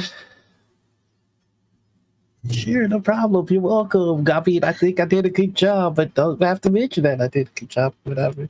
And he's typing all that, but no spaces, so it's just a string of letters that goes to the I'm gonna try. I'm not yelling at you. It means you're doing a good job.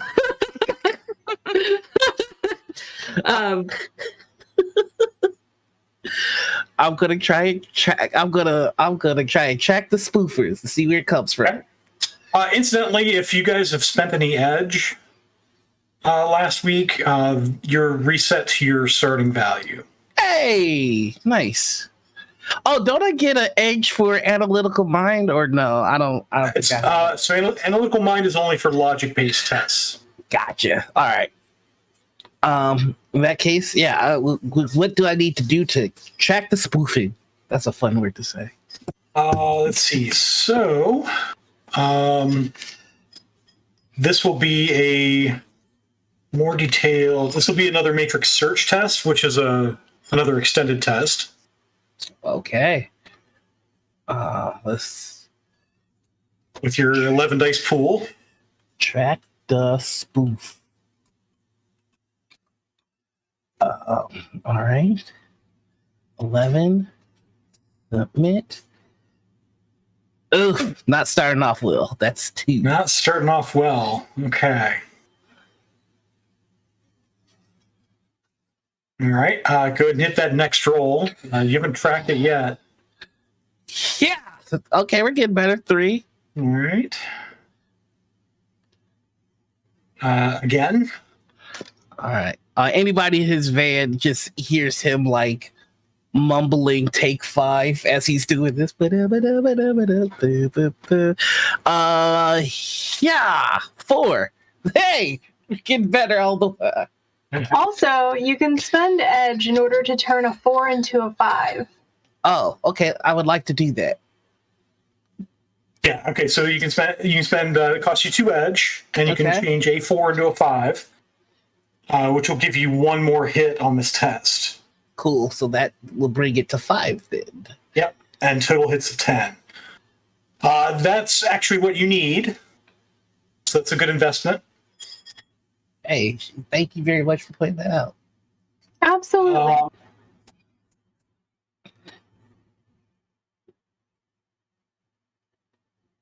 So what you find is that there's been a whole lot of spoof commands. You're seeing the residues of the code. Mm-hmm. Spoof command, incidentally, is an illegal action.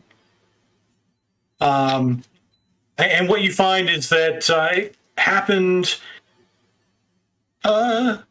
basically right here in this parking lot. What? Sorry, you're still sitting in Area 51. Sorry. Yeah. It actually occurred in the parking lot of the museum. Oh. We almost had it's in the van situation. The spoof is right behind you. Okay. Just gonna share that information with everybody. Whoever's doing this is at the museum proper, so that's information. Or was when they did the spoof commands. Yeah, they might have done a drive-by like I tend to do. And then what one generally does after that much illegal activity is they're going to reboot their deck. Mm-hmm. Because they don't want the Grid Overwatch division converging on them. Yeah, that could be a problem. That's a bad day.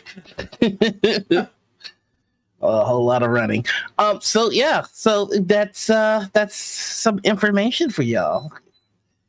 Did they happen to leave a calling card like you do, friend Slick? Well, that's a good question. Let me just dip right on back in. He rolls his eyes, roll back. He goes back into it. So no, they didn't leave any gifts like you do. Losers. this was more to the point. It does strike you as a more old school form of decking.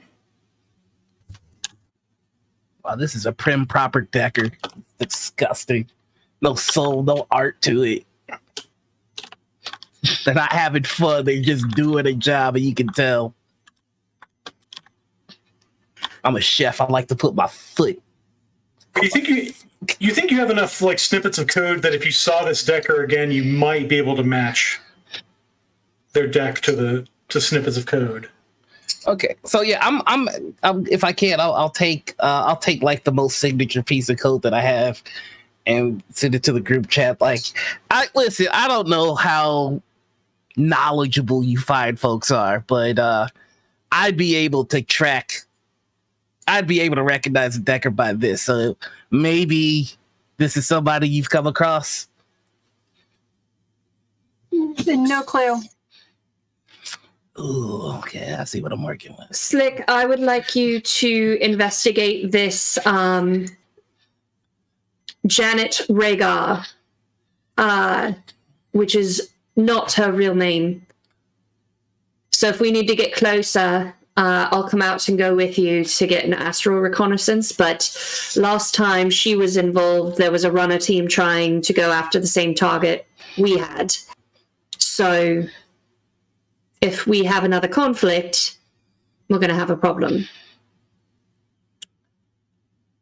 What is an astral recon? You know what? Not going to ask. You'll do your thing. I'll just leave it at that. Yeah, sure. I'll look them up. Yeah, you're welcome.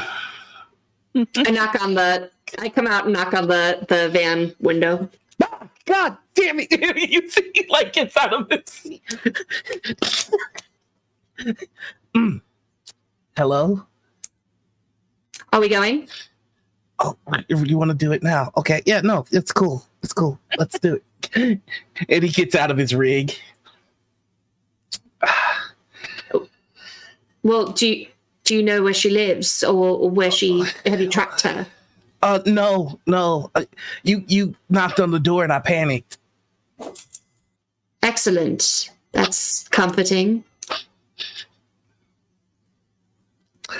I'll look her up real quick. Just don't stand by my driver's side door. It's like it looks weird. Just get in.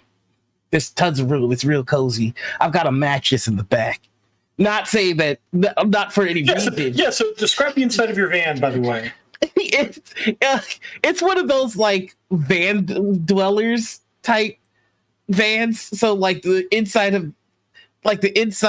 front side looks like a van. There's the driver seat and the passenger seat, and the back half is like an apartment in a van. Like there is a bed on the side. There's like a sink, a microwave, a coffee pot, a little TV, and like little like posters and pictures of art all on the sides of the wall. And you see that there has been a recently emptied out section in the art, and he just drew like a crude eye for where he wants to put the painting. And there's like shag carpet on the floor and like the teeniest, tiniest like dollhouse chandelier on top, just to be fancy. So you also see Mr. Bell at this point has a little dustbuster out and is vacuuming shag carpeting. Oh yeah, there's probably Fritos all in that carpet. Just chili cheese Fritos though, because those are the best ones. Come on in. After Mr. Bell has made up the bed and like cleaned that area up, Yep. Nova's definitely laying across it and like going through all of Flick's stuff, just like a young person would do. What's this? There's tons of like old school books on like coding, and there is like a collection of old movies. And you can tell that Batman Forever in particular has been well watched. And the box set of Futurama as well. Yeah. So I look very confused at the van because I like to sit in the back, but there's no way I'm sitting in the back. So I kind of just look confused on where to put myself, and finally just slide into an empty spot that's still a car seat. Okay, I mean the party happens in the back, but I get you. I'm gonna do my thing real quick. I'll be right back. Like so. And I'm gonna track this Decker. Okay. So you've already made a matrix search test. I'll ask you now to do essentially it's a trace icon test. It's still it's electronics plus intuition. Gotcha. Electronics plus intuition. I'm not bad at that. So yeah. Oh, only 2. Okay. I didn't put my heart in it. I need to see what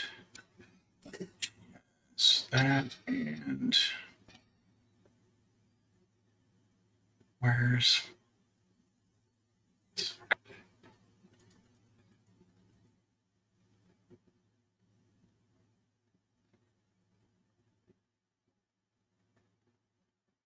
ooh, that's tempting. 1, 2, 3, 4, 6.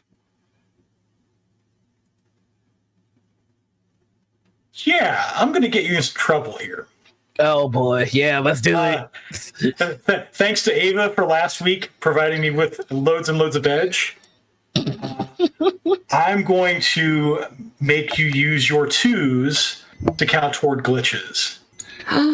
So that is enough. You still succeed, but it is a glitch. I need to roll. Bob, I don't think you understand how the benefits work. Starting to learn. No, there's a misunderstanding. Maybe you could use 2 edge to make a 2 into a 3. But I also kind of want to court this madness. Like, what's about to happen? Yeah, so it won't make it any less successful or fail. It is still a glitch. I would like to use my edge to turn that 2 into a 3 because I'm seeing panic on my teammates' face. Okay, that's fair. I did it for y'all. Yeah, so you do indeed trace the icon to an apartment in Auburn. Okay. But you are sure you were detected by the person responsible for all the spoofing.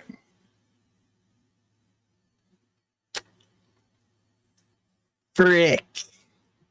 You have somehow with your GIF and your using your Futurama GIF, you have disrupted the prim and proper old school decking that is going on, and you are certain you're detected. Well, since I've already been detected, I'm just gonna leave a bender bite my shiny metal butt GIF and get on out of here. And I think there's gonna be a look of like, oops, that's very visible on Slick's face. I got the address. Why do I feel like there's a but? Ooh. You know, in every line of work, there is danger. What we do inherently is a really particular art, and sometimes, despite one's best intentions, there are mistakes that happen to be made. And let's pull direct more answers. I might have been I'm resetting the deck, by the way. I might have been a touch noticed. You can see him resetting everything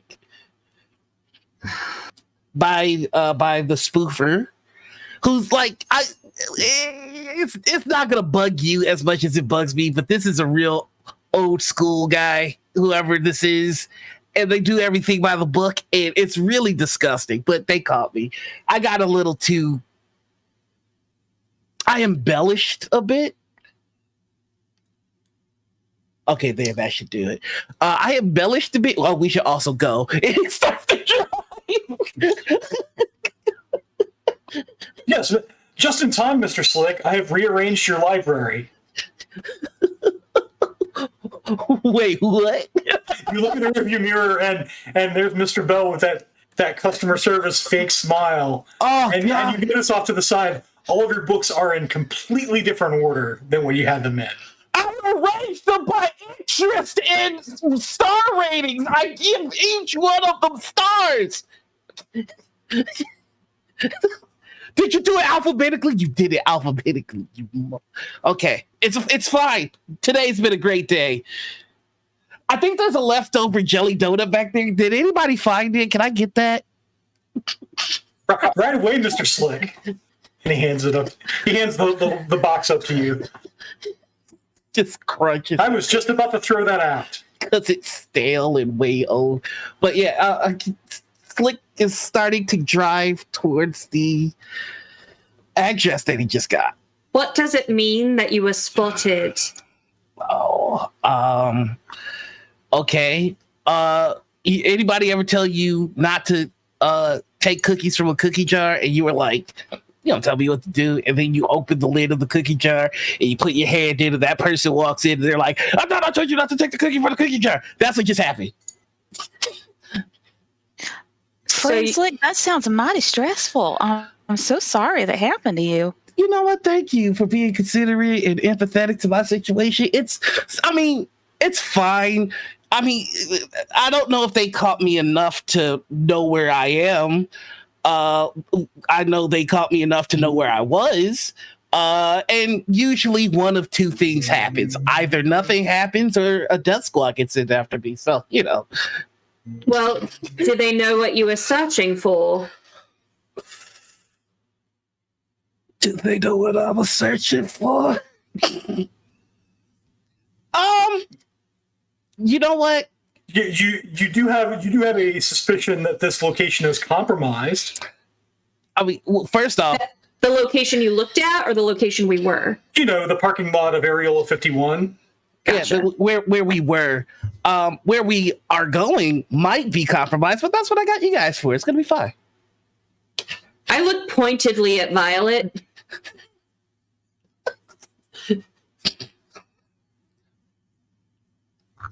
Don't worry. And with that, we begin another awkward van ride, and we've reached our 9 o'clock hour. I'm cranking pina colada. I have to change from frustrated to excited. Give me a second to bounce back from this. We'll take our 5-minute break as soon as Rem has some announcements for us. Yeah, I do, and I'm trying to find the there it is. All right, so we have a giveaway. So the giveaway this week is from our friends at FASA, Josh and Morgan, who are on Rules of Cool. So they are the Earth Dawn writers, developers, fun people, and they gave us to give away a free PDF bundle of the core books for Earth Dawn, which includes the player's guide, the GM guide, and the companion, which is over 14,000 pages of RPG goodness in a high fantasy 1,400 pages. Yeah, 14. That's what I said, right? No. What did I say? You said 14,000. 1,400. Oh my God, I just can't get this right. So lots of pages. It's three books, three very big books. Yeah. So lots of words for you to devour with fantasy and lore and characters and philosophy and lots of cool stuff. And you can enter to win by typing #RemPC in the chat for free. And you can also donate bits. Every 100 bits gets you an extra entry. And you can also subscribe to the Gen Con TV channel, which gets you 7 entries to win for only $5. So it's a great deal. Go ahead and support, and we'll be back in 5 minutes. Thank you, guys.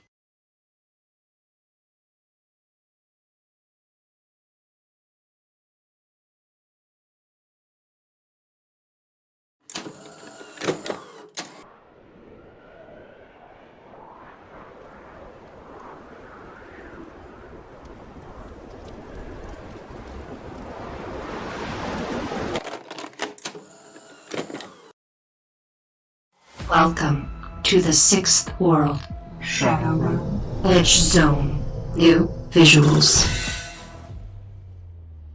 Enhanced design. Choose your runner. Collect your Nuyen. Buy the latest cyberware, bioware, gear, magic options, and weaponry. Accept your mission. Fight to survive. Unleash your power. Slow down the competition. Come out on top. Edge Zone, the Shadowrun upgradable card game. Now you make the power plays.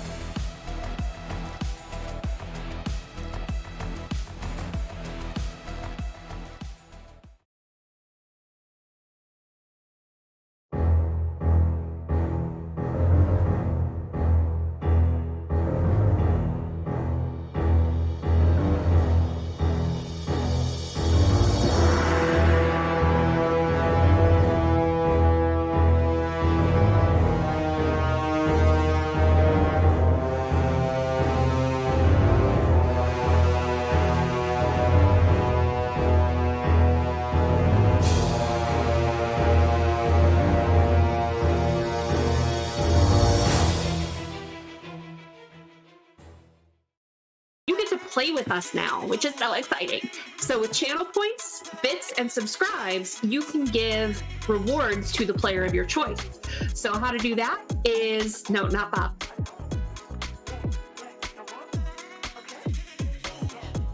Channel points, I believe it is 500 points, gets you NERPs, which is +3 to any dice roll to the player of your choice. For 1,000 channel points, you can do a point of edge to any player. And for 2,500 channel points, you can do 4 edge to the player of your choice. Now for bits, for 100 bits, that's $1, you can do the NERPs. For 200 bits, that's $2, you can do the point of edge. Or for 500 bits, that's $5, get 4 edge to give to the player of your choice. And finally, again, the subs, if you subscribe, you can give 4 edge to any player.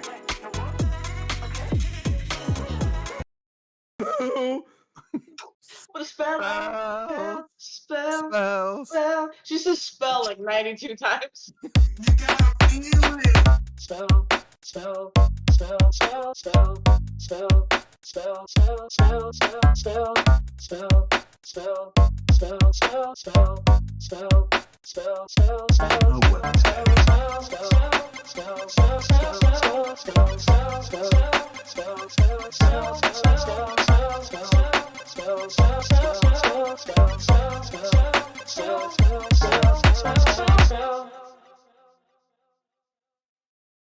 Ready to level up your cosplay game? Check out the Geek Forge on Etsy. With a variety of props to give your photos that extra spark, you'll find just what you need. Hold magical fire in the palm of your hand, or take a potion to restore your mana. With a large variety of colors, you can choose your own magical flavor for your cosplay. Bring drama to your photo shoots with these vibrant props and more, all available at the Geek Forge. Are you ready to level up your cosplay?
And welcome back. So we left off with our new decker accidentally tipping off somebody that he was looking for them. Mistakes happen. But in all fairness, that was thanks to Ava from last week. Thanks, Ava. I hate you. The man's working against me.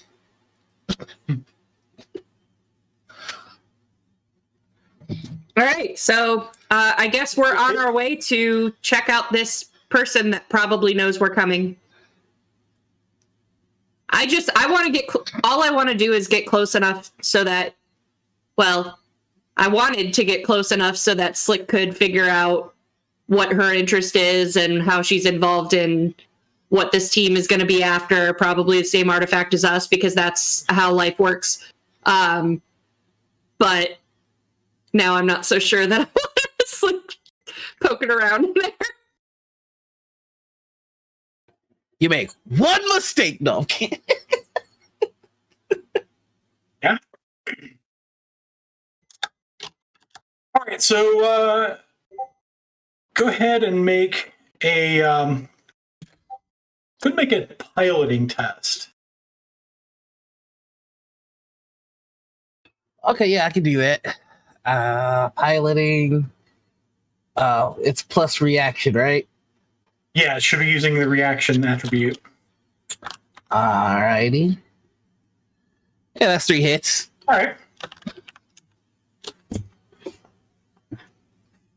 Are you settling in to jump into the vehicle, or are you driving still awake? Oh, I'm driving from the Matrix. I don't do anything physical space. I don't touch steering wheels and such. No. Yeah, so the way riggers drive is they use a control rig. And it's called jumping in. You essentially become one with the vehicle. Yeah. And so whatever your level of control rig is it 1? I believe mine is 2. Is it 2? Yes. Very nice. Yeah, you know. So what that does, so that tells me that whatever difficulty you had set for it, it's effectively 2 lower because of your rig. Mm-hmm. And you get 2 extra dice that you should have rolled. Oh, I'll just go ahead and roll 2d6. Roll reason? I don't know. There we go. 2d6. Yeah. Exploding. Do they explode? No, I'm guessing? No. Okay. One more hit. Okay. So 4.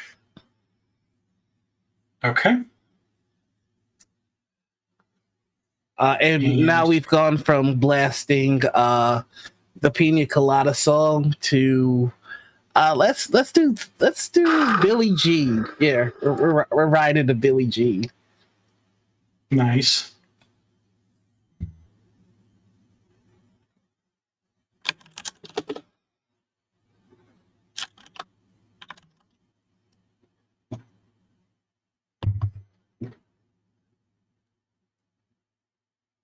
Oh, I'll spend some edge on that.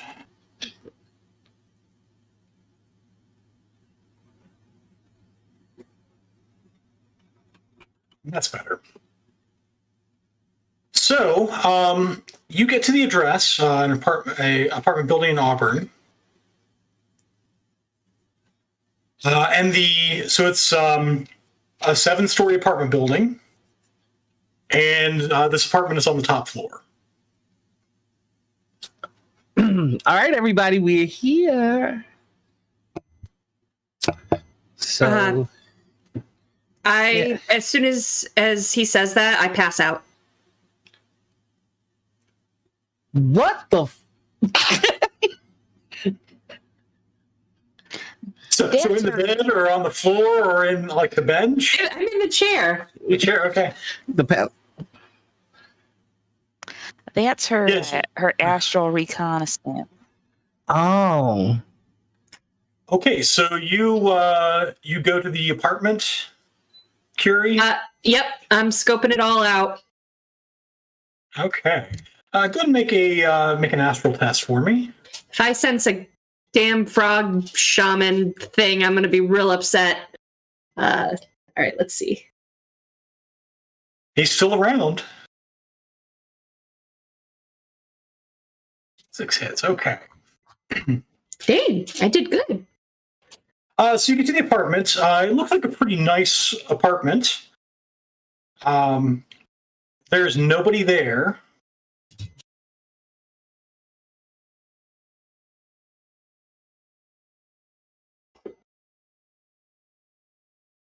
And you think that there are residual astral signatures that have just gone, like in the last, since your Decker said they were detected. So I'm gonna. Oh, go ahead. And there's some stuff that's sort of haphazardly scattered about the room, like, "Hey, pack quick, we got to get out of here." So knowing that, I'm going to take advantage of. I'm going to hope, because if it was me in that situation, I want to know who was snooping. So I'm going to see if they have not maybe left the neighborhood. And I'm going to start doing my grid thing where I move at the speed of thought. So, just kind of take a grid of the neighborhood and the few blocks around to see if like there's a car with people in it that are kind of keeping a lookout and stuff like that. Okay. So this is going to be a more lengthy test, extended test, if you will. Hey, I get to practice an extended test. Not astral signatures. Okay. This will be just astral, so 9 dice. And where do I do the? So in the far upper left, you'll see a D6 icon. Yeah, and then to the left of that. To the left of that is the little cycle icon. Do I have to put reason? What do I put in there? Yeah, I think you have to type something, but it doesn't matter. I mean, whatever you type is going to show up in the chat. Okay, and then my dice pool. So flexing in the astral, if you want to do that. I just used the number 2 because I'm lazy. So astral is 5 dice, and what do I roll it with? I don't remember. Oh, astral and intuition. Mm-hmm. So 4. So that's my 9. So 9 dice. Submit. 3 hits. It's pretty good. Okay. For a search. Yeah, that's essentially what you're doing. It's going to take longer than this. So 10 minutes have gone by and you haven't found much. Because you can't really zip through and search. You have to go fairly slowly through places. I don't like that. From the astral, can I summon a spirit to help me? Sure.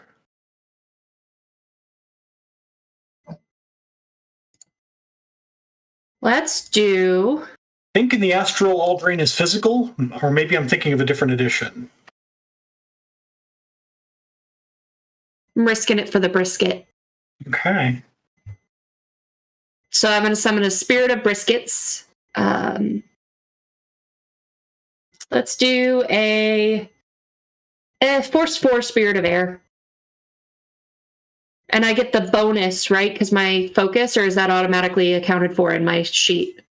It should not be automatically accounted for in your dice pool. Because it's water, spirit of water. So let's do a spirit of water then. But you do have the power focus. Oh, okay. So I get the extra dice for that? Yeah, the power focus does everything that you use magic on. And you can only use one focus per test.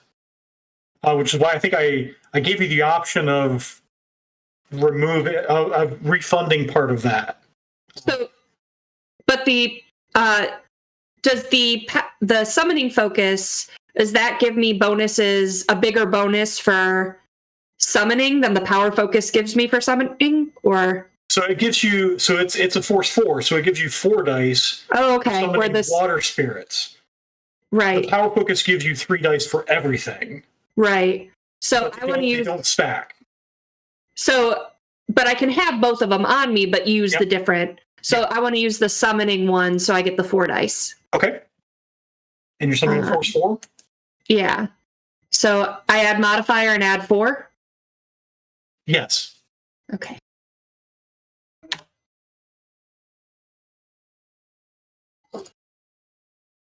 Eight hits.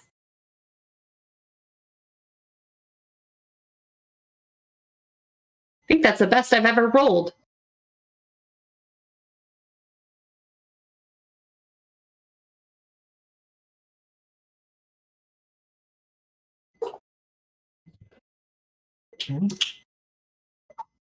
Oh. Toasty. So I have 6 services, and I have to beat 2 drain. Yeah, you have to beat 2 drain.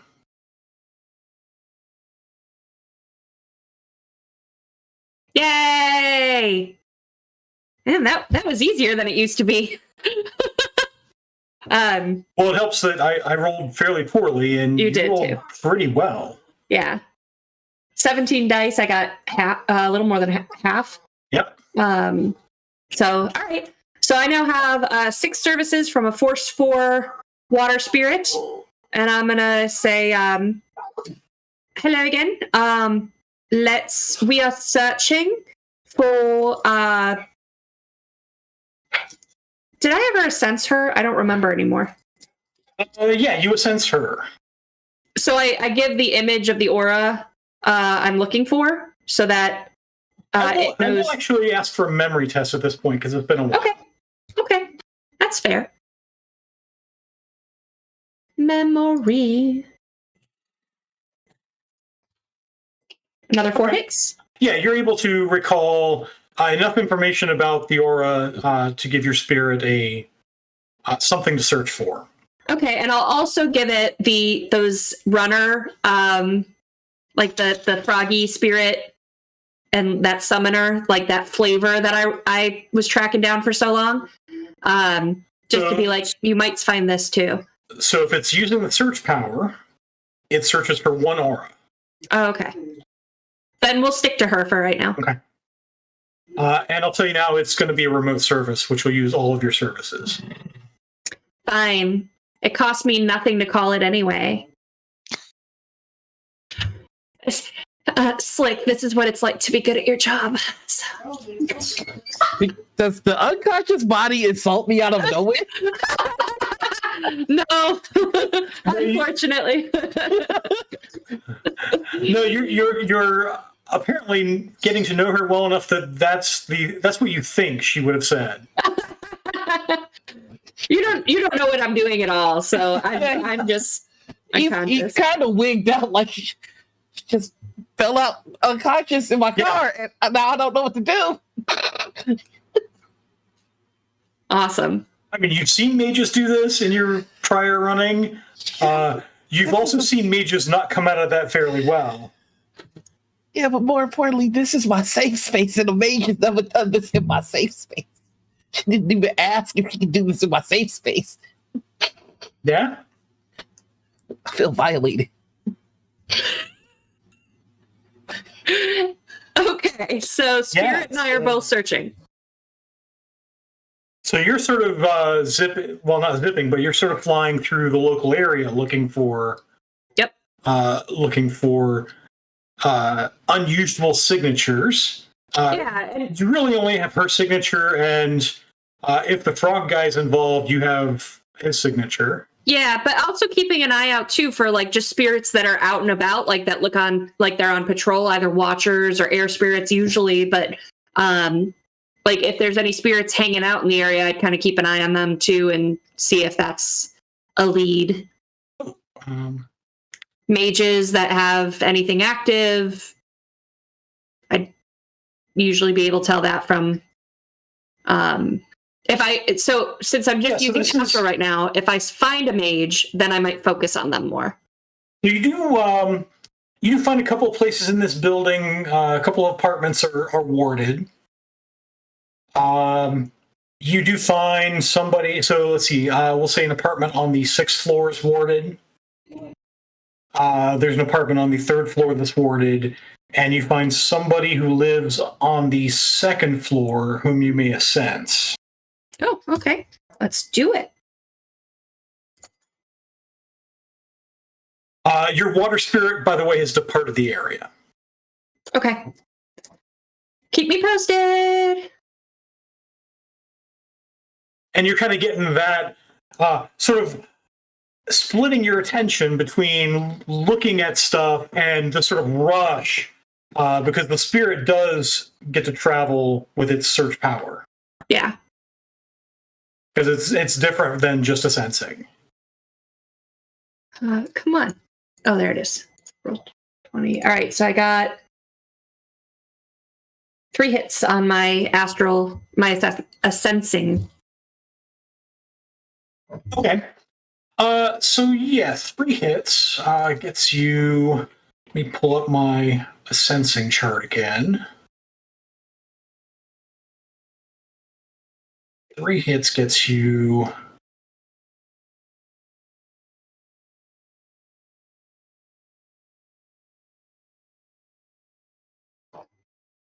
You do find there's an aura in here that is this aura is looks like he's sort of looking out the window at kind of where your van is. Okay. This aura is still healing from some wounds. A wound on one of his arms, which you see has been replaced with an obvious cyber arm. Mm-hmm. The general emotional state of the subject is angry. This is a person whose essence is much, much lower than yours. Mm-hmm. Let's see, and you do get presence and location of cyber implants. There is cyber throughout this person's body. Okay. A fair amount of it is alpha grade. Ooh. Except for the obvious cyber arm, which is used. Hmm. So that was probably a rush job recently. Mm-hmm. I can't remember. Have we cut off anyone's arm recently? You haven't. I'll leave it at that, and you can discuss it with the rest of your team. Uh-oh. What happened during inventory at the Stuffer Shack? But that's what you find. All right. And no mages that I've seen, and no flavor, similar flavor. Nope. Okay. I'm gonna go fill them in since we're being watched. So I'm gonna I'm all passed out, and I sit up and go, 2nd floor, there is a man with a lot of cyber, good cyber, except for his arm. Looks like it's a new ad, still healing, and it's used cyberware. And he looks really mad, but he's watching the van. I think he's watching the van. Oh, God. Okay. 2nd floor? Yeah. I kind of look at the building and go, like, 3rd window from the left or whatever. Am I able to try and crack at his stuff? You could do a matrix perception test. All right. No, I'll be right back. Just Chelsea. I'd like to do a memory test to see if I mentally recognize this. I won't even charge you a memory test. Because if the description is correct, you are the one who cut his arm. It sounds a lot like the dwarf. Oh my god, that guy. I knew we should have killed him. And you remember he was but one of many dwarves. You guys, he's got like a little dwarf army. We gotta get rid of him. Wait, what? I'm sorry, what? Yeah. He's like in the dwarf mafia or something. What? What did you do? Violet was there. I don't recall the dwarf mafia though. Were you not there? Kira, you were there, right? What are we talking about? Well, we went and like harassed a bunch of dwarfs because Mr. Finley said so. For Stuffer Shack. Yes. What? Were you guys not there? Who is Mr. Finley? Oh, you weren't there then. Yeah, this was if you watched the episode, you remember it was Nova, Violet, and Mr. Bell. Oh, okay. Violet, you were there. Mr. Bell, you were there. Perhaps I should take care of him. Well, Yeah. should I You see the door slide open, and you see as he steps out of the van, he just sort of pixelates, and so that as he's stepping out of the van, he's becoming invisible. What the? Should I still do the thing, or is he? Yeah, just gonna... if you're in full VR, like you are out, you're not aware of what's going on around you. But your vehicle does have sensors, and they tell you what's going on around. Oh, good. Okay. Yeah. Okay. I got this place kitted out. He goes. There are very few vehicles that don't come with sensors of some kind. All right. Well, I'll just see if I can help him. You guys are gonna get the dwarf army mafia after me, are you? Nah, you wouldn't do that. You seem cool. So is this electronics intuition test? Yeah, so it's an electronics intuition test, and I need to make some dice rolls here. Helps if I have his character sheet open. I'll look at Nova and Violet and say, are we going in after him?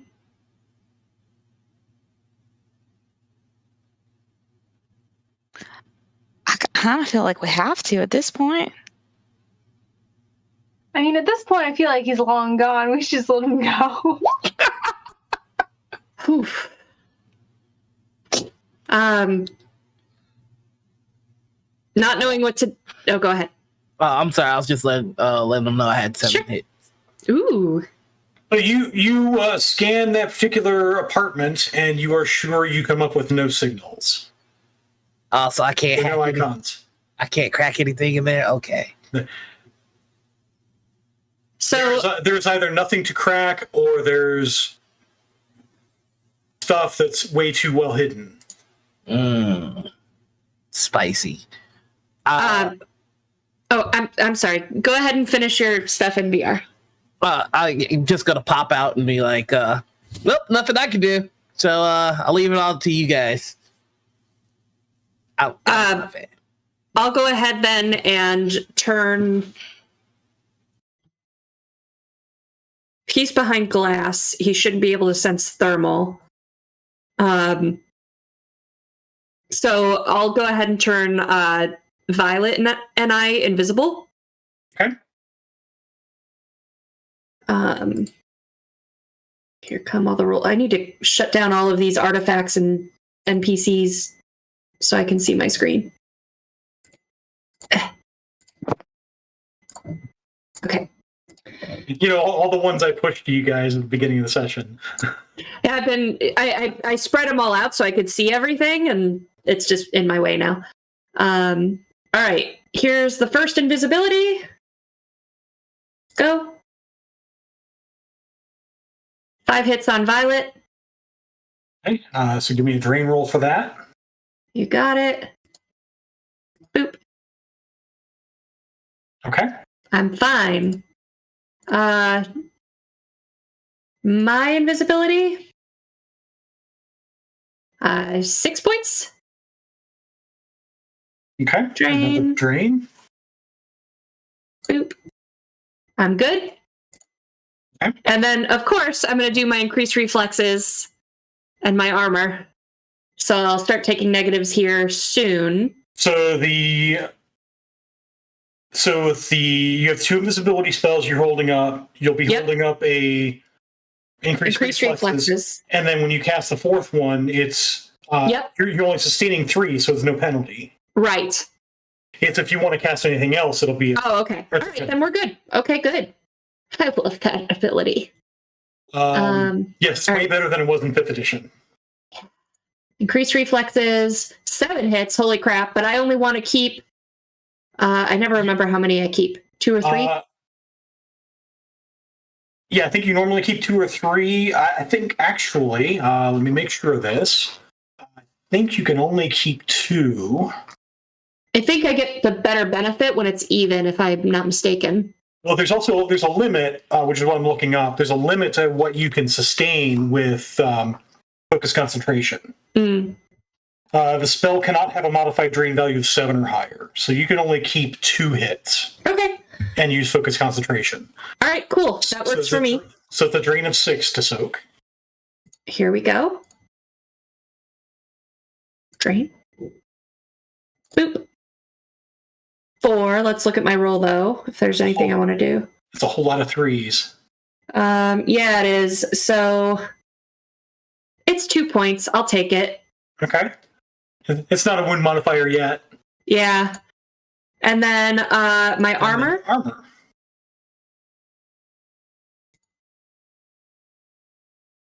So many spells. Sorry, guys. Only 2 hits of armor. I'm going to make my drain roll and then go like, I was casting too fast and then try it again. Okay. Hang on a second. 1, 2, 3, 4, 5. Okay. Slick will give you judgmental eyes like, You can't see me because I'm invisible, so sorry. But I heard you. It was to myself. Oh, all right. Okay, armor. There we go. 4 hits. I like that better. And then roll another drain test. You got it. All right. Okay. So much magic happening in the back of your car right now. You sure you're not coming with us, Nova? Yeah, I think he's doing the right thing. I'm more concerned about everyone around him, not necessarily Mr. Bell. Hey, Mr. Bell, you're just gonna go take care of that dwarf guy, right? Well, I'm already in the apartment and he's not here. Shall I get us access to the top floor? I guess so. Does he have any stuff in the apartment? Like, check his fridge? Never mind. It can wait. I guess. Yeah, we can check out the warded apartment up top, but Violet and I will need to wait outside.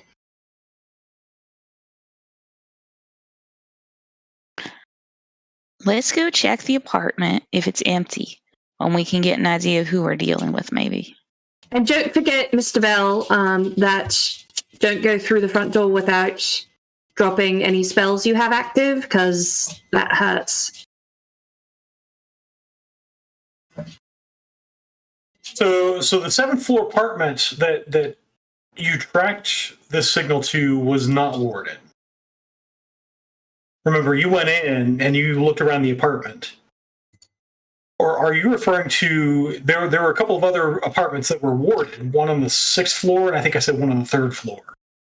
I think we were talking about oh wait, it wasn't warded, the one that I checked out and they were because you left just in a hurry. You waltz right in. Oh, that's right. Okay. Scratch that. Different apartment. You should be good to enter. We should all be good to enter.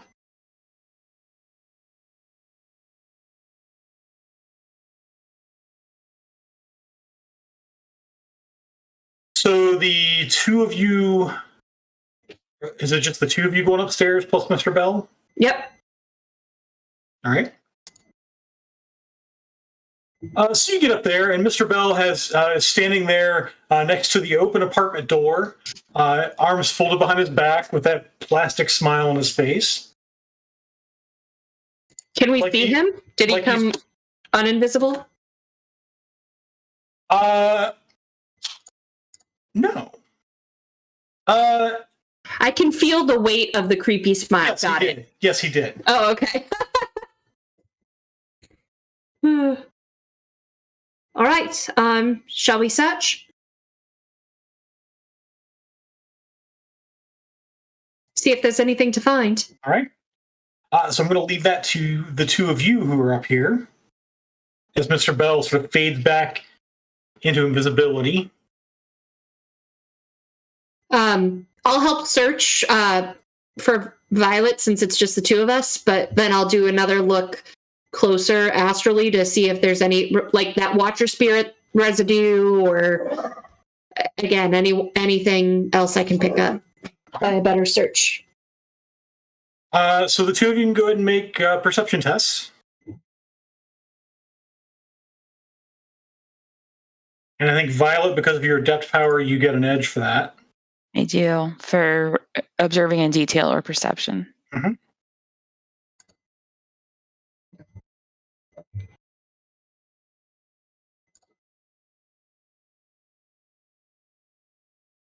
All right. So you guys are sort of looking around. The place is, I mean, it hasn't been ransacked, but it's clear that the place was packed in a hurry. You find a couple of suspicious places in the closets where go bags would be. It does look like so this is a two-bedroom place. You do see that there are, in addition to the beds having been both beds having been slept in recently, you also see some cots on the floor. You estimate probably 5 people were sleeping here. So we've got a team. And you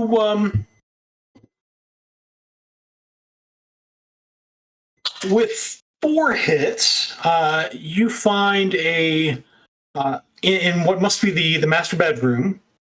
You find a sort of it's knocked over, but it's a picture, an actual flat vid picture of let's see, it is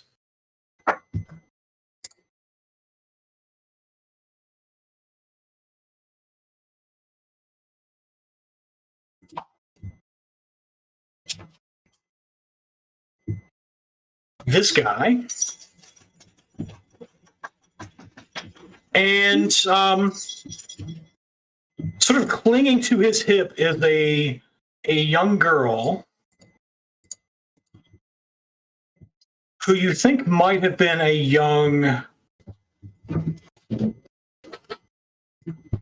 much younger version, childlike version of this person. Is she a dwarf?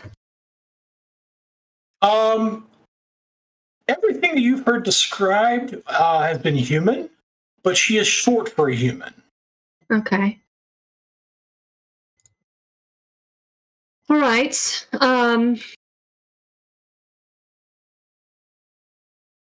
I'll make sure to take a picture of the picture. Okay.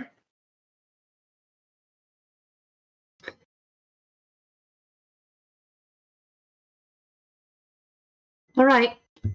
Mr. Bell, anything from you? It looks clear. I'm going to do my astral search too. Whoever was here is now gone. Thanks. I'll be outside when you're ready to depart. Do my astral look. 3 hits. Okay.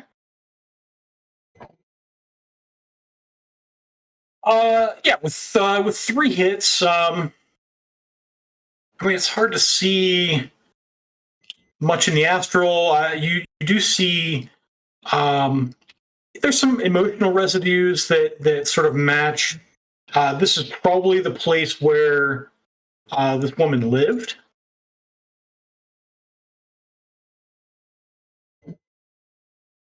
Okay. All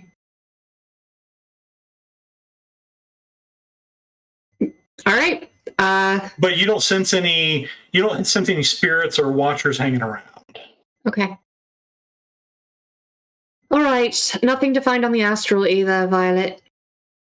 How are we close to the museum at all? Or does this seem like a safe Let's house see, kind of so situation? let me see here. It'll be the Metroplex map.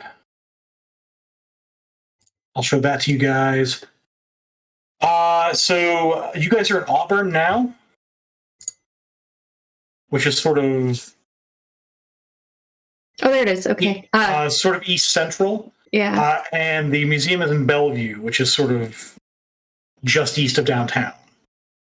So it's a fair drive. This doesn't. I mean, if it were just her living here, you'd think this is her place. It does look like the others who were staying here was sort of, hey, we need a place to stay. So more home than safe house. Yeah, it's like the house that or the apartment you live in, and the entire family stops by. Yeah. Something like that. Right. So are we thinking You that this is also- her apartment? Oh, I'm sorry, Bob. Go ahead. You also find Violet a leather-bound manuscript titled Lanema Book.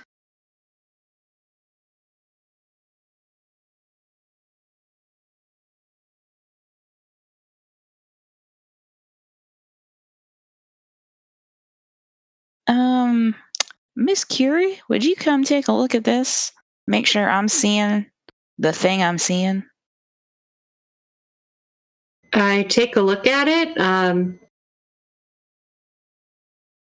So it looks like it's a leather-bound vellum manuscript, Lanema Book. You sort of go ahead and make a. Oh, what's appropriate? We'll call it we'll just call it a perception test. But we'll call it perception plus logic. Ooh, it's a logic test. Do I get my analytical mind? Sure. All right, so perception and then plus logic, so that is another 5.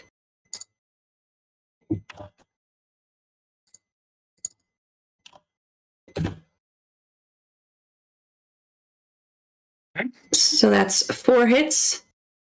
Yes, you're sort of leafing through this. It's in Icelandic, so you unless you've learned Icelandic recently, you can't read it.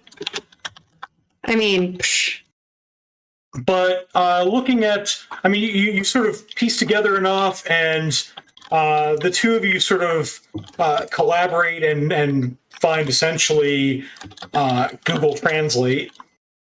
And what you do find is that this copy is from the mid 13th century. So it is a legitimate copy. It's not a forgery. It appears to be a legitimate copy, But it not the copy appears to we be. want. It appears to not be the copy that you're looking for, So, or at least not the copy that's on auction. right. So that means that likely this team is after the same target and was planning on doing a swap, much as we had mentioned.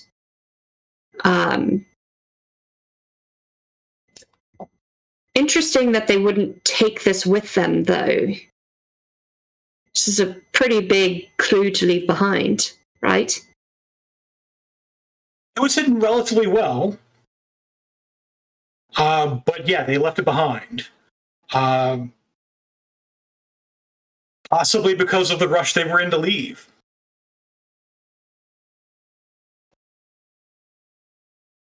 Bob, I'm not crazy familiar with the rules around watcher spirits. Can I call one and have it put it in the place where this was stored? So watcher spirits are they are a ritual. Oh, okay. So you have to know the watcher ritual and use ritual spellcasting for it.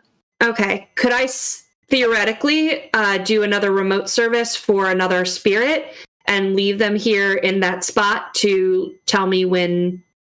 Yes, because in 6th edition you are allowed to have multiple services, multiple spirits on call. Okay, so I'm gonna just do a force 1 because I want it to be itty bitty, and whatever hidey hole this was in, I want it to stay in the hidey hole until either they're dispersed because of the next sunrise thing, or someone opens that hidey hole and then it tells me. So that way it looks like the apartment is empty, but when they go to the hidey hole, it's not. All right, here we go. Summoning.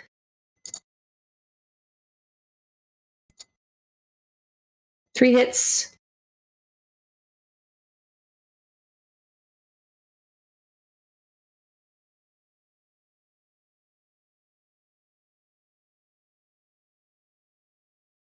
Okay. So it pops up. I give it my command. And then thank you. And look at Violet. And so they're not here, but we know at least one of them is still or was still in the building. So do we... On that thought, I summon another spirit. Okay. I love being magic. What kind and how big? We're going to do another water. Okay. Because I'm starting to get this affinity, so give me my extra 4 dice. 6 hits. What force? 4. 4?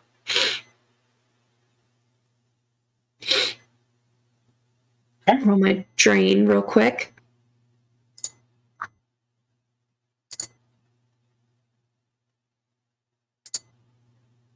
Cool, I'm good. Okay.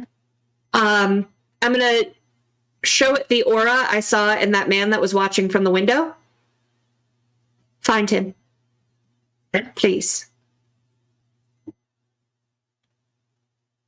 And then ask Mr. Bell and Violet to be patient a moment, because if the guy's still in the building, the spirit will find him. So it does not find him immediately. It in fact departs the premises. All right. He's not in the building anymore. Not sure how he would have. Hey, Slick. I'm gonna call in my subvoke so you actually hear it. What? Slick. Yeah. Can you check any parking lot cameras or cameras for the entries and exits and see if you saw anyone leaving since Violet and I left the car? Oh, checking the CCTV should be easy enough. Do I know what vehicle I'm looking for, or am I just going to be rewinding? Oh, a person. Leaving the building. Okay, yeah, I can do that. Give me just 1 second. If you find any information about a vehicle, though, that would be pretty cool. I could track where they're going. But no worries. Yeah, let me see here. I would like to go ahead and hack the CCTV, and I should also mention that one of my knowledges is Seattle streets and physical security. Okay. I'll give you an edge for that. Okay. Are you doing this subtly, or are you busting in like Kool-Aid Man?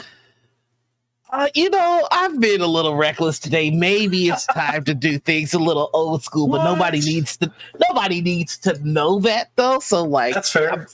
I'm still gonna do it with my flair, but actually, it's gonna be old school. All right. So, what do I need to roll for this? This is going to be a cracking plus logic test. Ooh, can I use my analytical mind for this? Yes, you'll get an edge for that. I'm starting to learn. And technically, this is the hacking specialty if you happen to have that. I believe I do have a knowledge hacking. Well, it'll be a specialization next to. Is it next to the cracking skill? Do you have do you have hacking next to it? Oh no. Okay, never mind. Okay, so you get an edge for the knowledge skill. You get an edge for analytical mind. Yeah. And Tech has been kind enough to grant you an additional edge for being cautious. All right. I don't think it's an issue yet, but beware, the maximum edge you can have at any one time is 7. Okay. Well, I'm back up to 4 now, so. Okay. I got 3 hits. I hope that's good.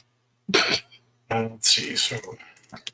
My control ring is, I don't know if that comes into this, but my control ring is 2. It does not. Okay. Ooh. And my Cyberjack rating is 5. I don't know if that matters. So, because ties go to the acting character, hey, that's you have succeeded. But you do have some Overwatch score now. Are you going for user access or admin access? Give me that admin access, baby. Okay.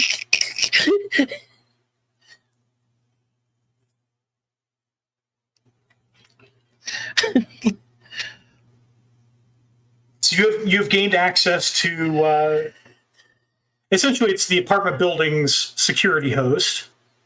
Okay. Oh. Okay. So does that mean that like I could get information on the tenants? Because I would love to pull apartment 3 in the top apartment's files for their contact information and vehicle information. Okay. This will be a matrix perception test. Okay, which is electronics and intuition. 4. Okay. Yeah, so you find, in fact, you find that the entire building is owned by a Zoe Leland. So Leland. Just all right. And now that I've got that basic information, let's go ahead and get into the security footage. And I should know what vehicle I'm looking for because I pulled it from their records. Yeah, so she owns a Land Rover. Oh, nice. Not as nice as mine. She is the only listed tenant as well. There's no one else who lives here. Oh, that is a lie. I'm gonna tell her landlord. But you do also see, you don't see when the van arrived, but you do see when the GMC Bulldog step van departed. Sometime between your little glitch earlier and you guys arriving. So that's. Do I see them in the vehicle? And it was close. And it was closer to when you arrived. We actually drove around, and what happened was it came back around back and drove off after picking up the guy that apparently was seen. Oh, okay. So I've confirmed from the footage that this is the vehicle that they're in. So I'm going to go ahead and send that footage to the group chat. Okay. And Is there a plate? Can you track it? yeah. Give me just a second. It's not like Overwatch is gonna murder me or anything. What's your score at? Like 5? Listen, you don't know what it's like. I'm gonna see if I can zoom in on the footage. It's CIS style. Enhance. Hack the planet. And see if I can get that sweet license plate number. So in the I don't have it up right now, but in the brand new hack and slash book from Catalyst Game Labs, there is a cinematic Matrix action called Enhance. I'm tempted.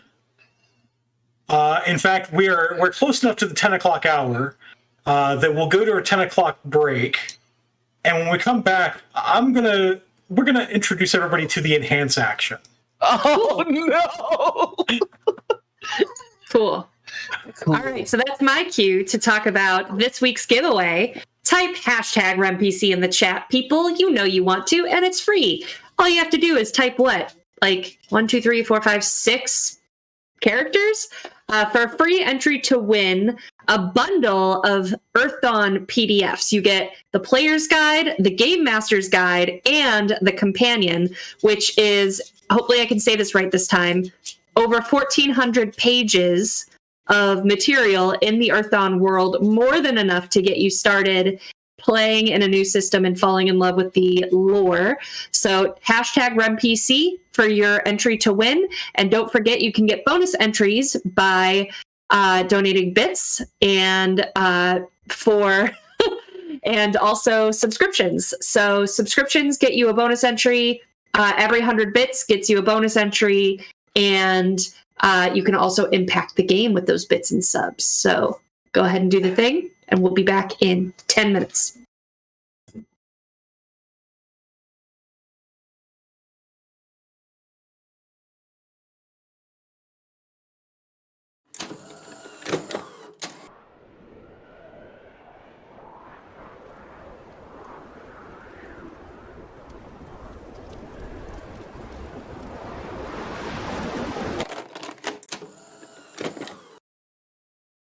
Welcome to the 6th world, Shadowrun. Edge Zone. New visuals. Enhanced design. Choose your runner. Collect your media. Buy the latest cyberware, bioware, gear, magic options, and weaponry. Accept your mission. Fight to survive. Unleash your power. Slow down the competition. Come out on top. Edge Zone, the Shadowrun upgradable card game. Now you make the power plays.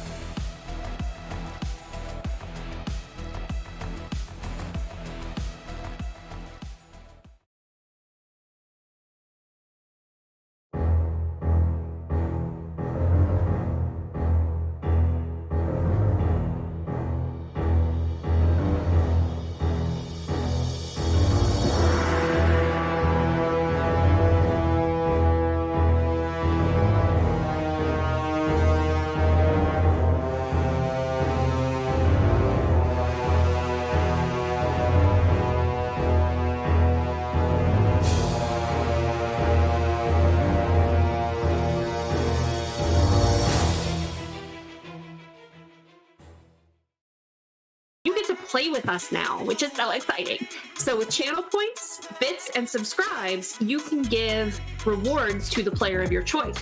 So how to do that is, no, not Bob.